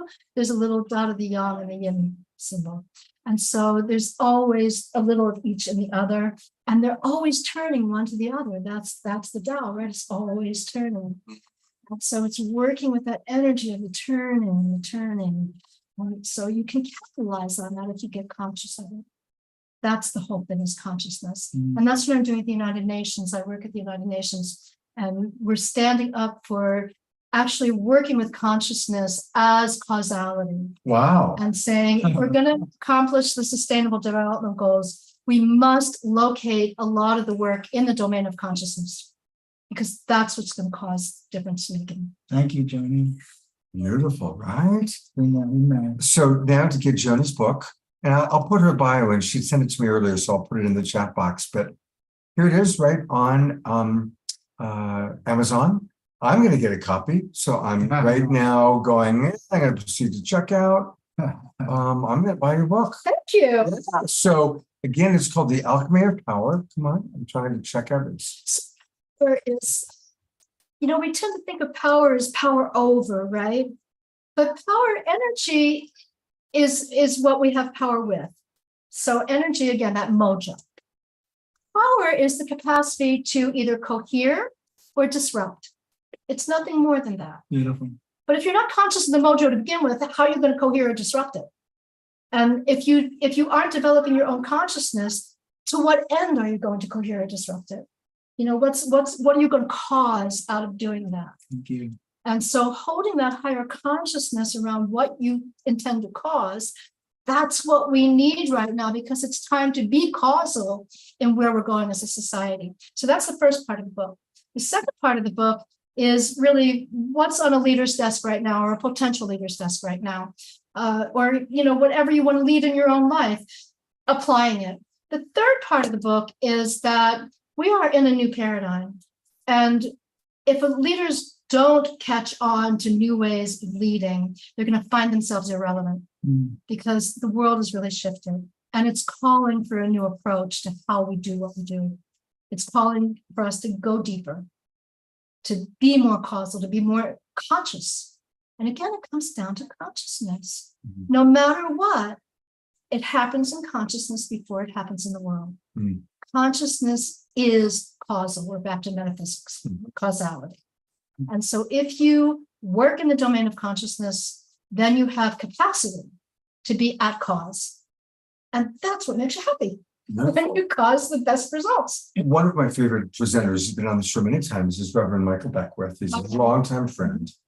And on one of our shows, he talked about how anytime they're starting a new committee or a new project in Agape, they meditate on it first. They're very quiet. They don't do any external announcements, but they create it on the inner level.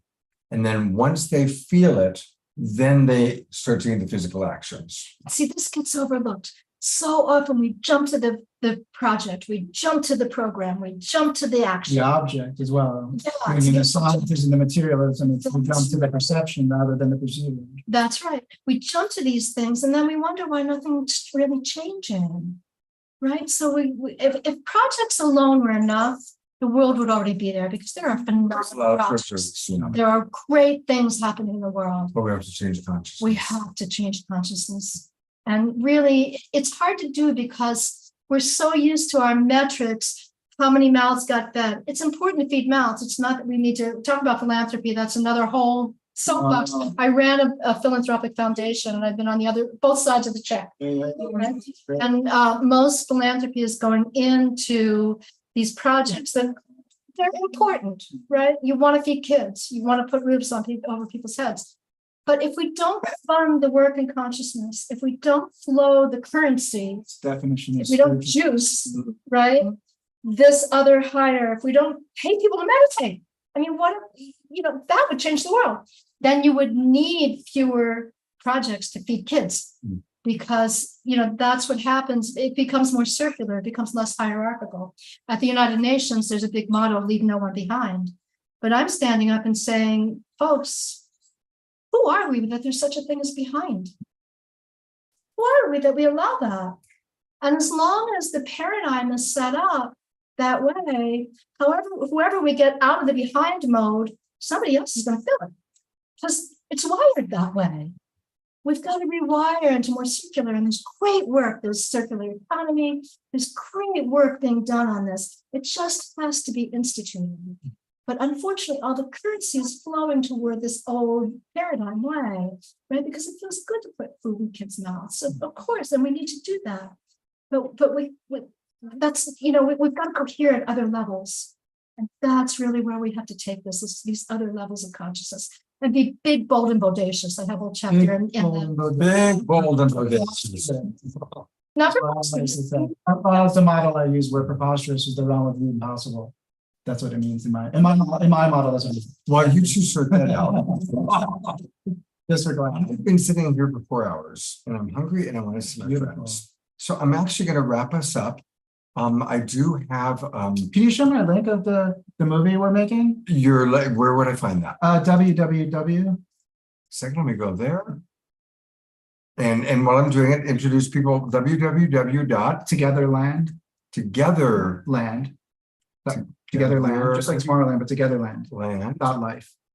.life. So when I saw that last 3 minutes of Tomorrowland, and I said, I want to create a real-time living sequel. What if this was real, not a utopian dream or projection? And I was working on an architecture and technology called— Tell our audience. Oh, sorry. I was working on a project called the Together Life System. I saw Tomorrowland, and I said, yes, Togetherland. And the tagline is, "This is our movie. Oh, This is beautiful. our movie to make. It's called Fact Impact Entertainment." So I'm going to put this in the chat box for everybody. And this goes back to your personality thing and making use of our multiple abilities to play different roles and have this wild imagination. And my path of integration on the hero's road trip. Beautiful. So go check out that website as soon as we finish. We are going to do Global Peace Tribe announcements. Then we'll have a final song from Omar Shah to digest all of this. Thank you so much, Joni. Thank you so much, Brad. Thank you, Joni, for giving me a Cliff's Notes metaphysics alchemy to help my work. Thank you. I learned something. And for our friends back there, I am done for the night. I need to eat and spend a little bit of time, but maybe tomorrow morning on my Sacred Sunday show. I would love to have you and I'll have lots of time on the Sacred Sunday show. And Jasmine Bear needs to go for a walk soon too. So I'm a bear too. That's my nickname. all right. So I'm going to get us ready to go to the our special little video that we always play for Global Peace Tribe announcements. And like all of our videos, this was created by Jay Mayer. Thank you, Jay.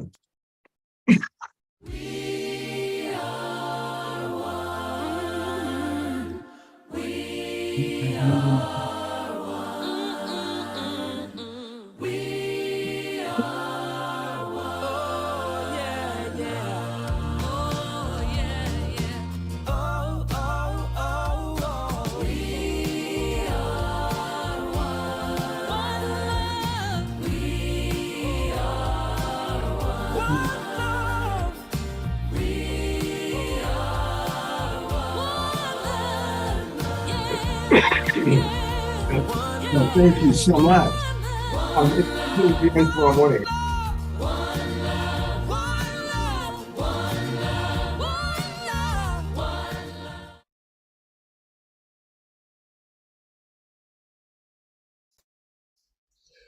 You're muted. What did I do with that, Omar Shar? Thank you so much, Omar Shar. And thank you all for staying with us. You've been with us for almost, 3.5 hours here. Ayada just wrote, Scott, this is one of your best shows ever. Thank you.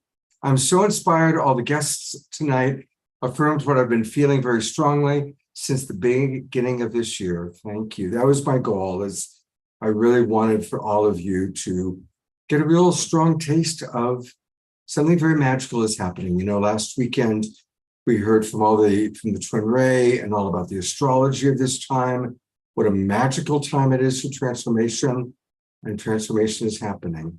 And it's happening in each of our own lives in our own unique ways. The big Global Peace Tribe announcement is tomorrow morning. I will, on the Sacred Sunday show, continue with more people from the HoloMovement, more evolutionary leaders. And I really want to invite people to come to the incredible retreat we're going to have next week. A lot of us are heading to Los Angeles after Sedona. There's going to be a big event on Tuesday, March 28th, that Ben Boulder's putting on. Ben's in the room in the party right now. On Wednesday, Pato and Antoinette are taking their friends taking all of us out to their land. We're going to do a land blessing, come back and do a big event on the beach. And then on Thursday, March 30th, the next Global Peace Tribe retreat begins. And we've got a lot of really cool stuff planned. We're going to have amazing music. Omashar, Bob and Pookie, Larissa Stowe. I just booked Tess Kempner today. We're going to have Shri and Kira doing some things. Many love coaches. Trish Wright, my co-host, you all know her from Wednesday nights. And I, Paul Sterling, Katrina Valancourt, and a whole lot more. And then Tangina's bringing in all of her friends that are psychics, all these psychics and healers. And we're going to have at our mansion, we got this incredible mansion that we've rented for the week. And that's where we're all going to come together. And you can get private coaching from one of the love coaches. You can get healing from one of our psychics or from one of our medical intuitives like Kimberly Meredith. So we still have availability. Come to Los Angeles next week. It's going to be really, really special. I will do my best to, for those of you who can't make it, carry it on the Awakening World next week. But sure would love to see a lot of you in person. It's been really beautiful being in person with people. And you could be in person with me and with Omashar, and Nitya, and Roger and Bonnie. Hey, they're there. I'm going to put Roger and Bonnie on. They're going to be with us. Excuse me. And many, many other friends. So it's been quite a show. Omashar, what do you think? And Margie Biller. I just had to change my mic. It's as I said before, it's come from so many angles that my mind cannot really understand it, but my heart feels it, and I feel enlivened. We've been sitting here together for 3 3/4 hours, and I don't feel tired. I mean, I feel hungry, that's for sure. So I'm going to go and have a snack because it's already, what is it, 20 to 11. I also want to acknowledge that Margie Biller is going to be with us, and we're going to celebrate her birthday on Thursday. It's her birthday on Thursday. And if she turns out, there she is. Here's our birthday girl. So come to Los Angeles for the birthday party for Margie, which also happens to be a Global Peace Tribe retreat. And it's a big one. I won't say which number, but it's a number with a 0 at the end. So it's a big one. Margie, we look forward to seeing you. 150. Woo! All right. What do you got for us to close us out, Omashar? Something to chill us out, man. So it's called The Way Things Are. I had to make up everything tonight on the fly because that's who we are. And I love that we're coming together. I'm so excited. And I guess the one thing that really came from tonight is I feel inspired to move forward, knowing that my action in the world, collectively with all the other candles and fires, is that which is changing the world as we speak.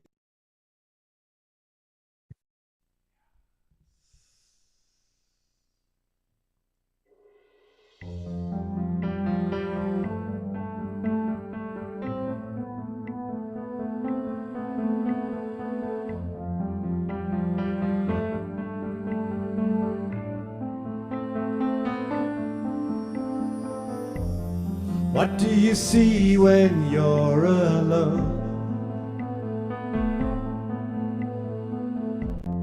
What do you feel when you are by yourself? How could it be that you are here? Isn't it strange the way things are? Look at the river flowing by. Look at the colors of the butterfly. How do you feel about your life? Isn't it strange the way things are? Dolphin in the ocean, I can hear you calling me. Come on in, you say, the water's fine. I have come to set you free. You have never been alone, my friend. I was just a thought away. There's a deeper love that's holding you, and it's here to lead the way.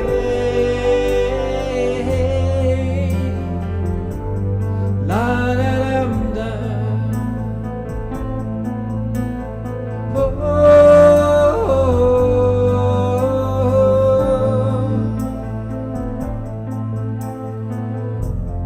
Now that you see you're not alone, there is no such thing as by yourself. There is a hand that's lifting you.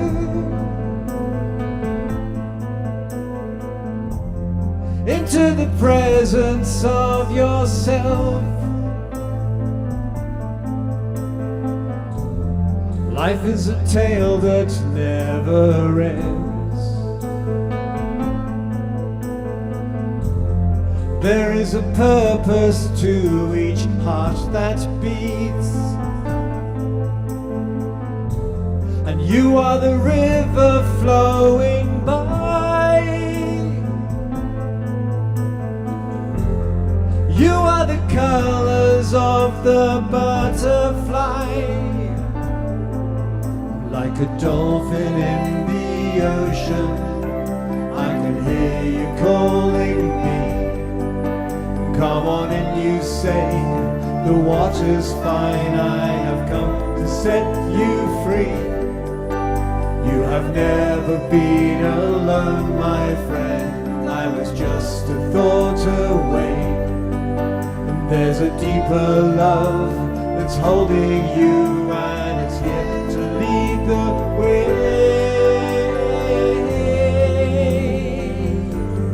La, da, da, da.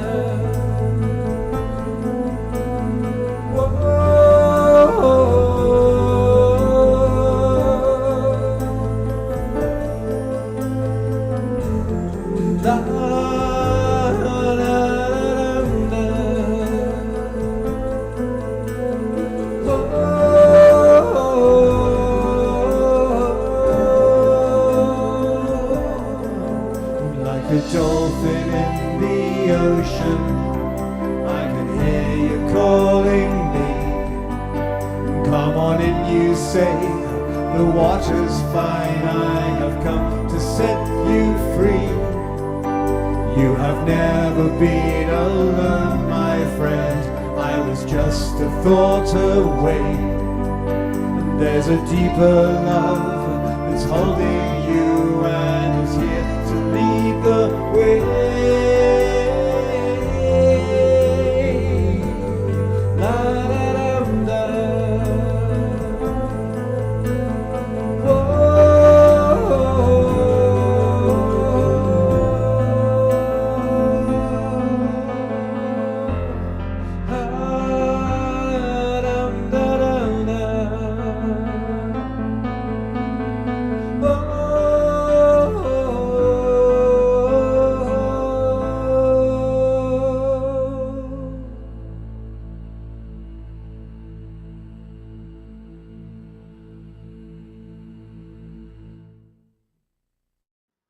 Going to gallery view one last time for the night. First, all twinkle and appreciate Omashar. There's Dia Therese and all of our friends. Thank you so much. And Omashar, thank you for being such an amazing co-pilot. Dude, it's such a pleasure, really. And I look forward to tomorrow morning, even though it's only 3 hours away. Oh my God, tomorrow morning. All right. Everybody get a good night's rest. Come join us at 10 o'clock in the morning. Maybe we've got several other friends that you didn't get a chance to meet tonight that hopefully you'll get a chance to meet tomorrow morning. This is Randall Aguero, who's sitting right next to me. So God's blessings, everybody. Take care. Have a good night's rest. We'll see you in the morning.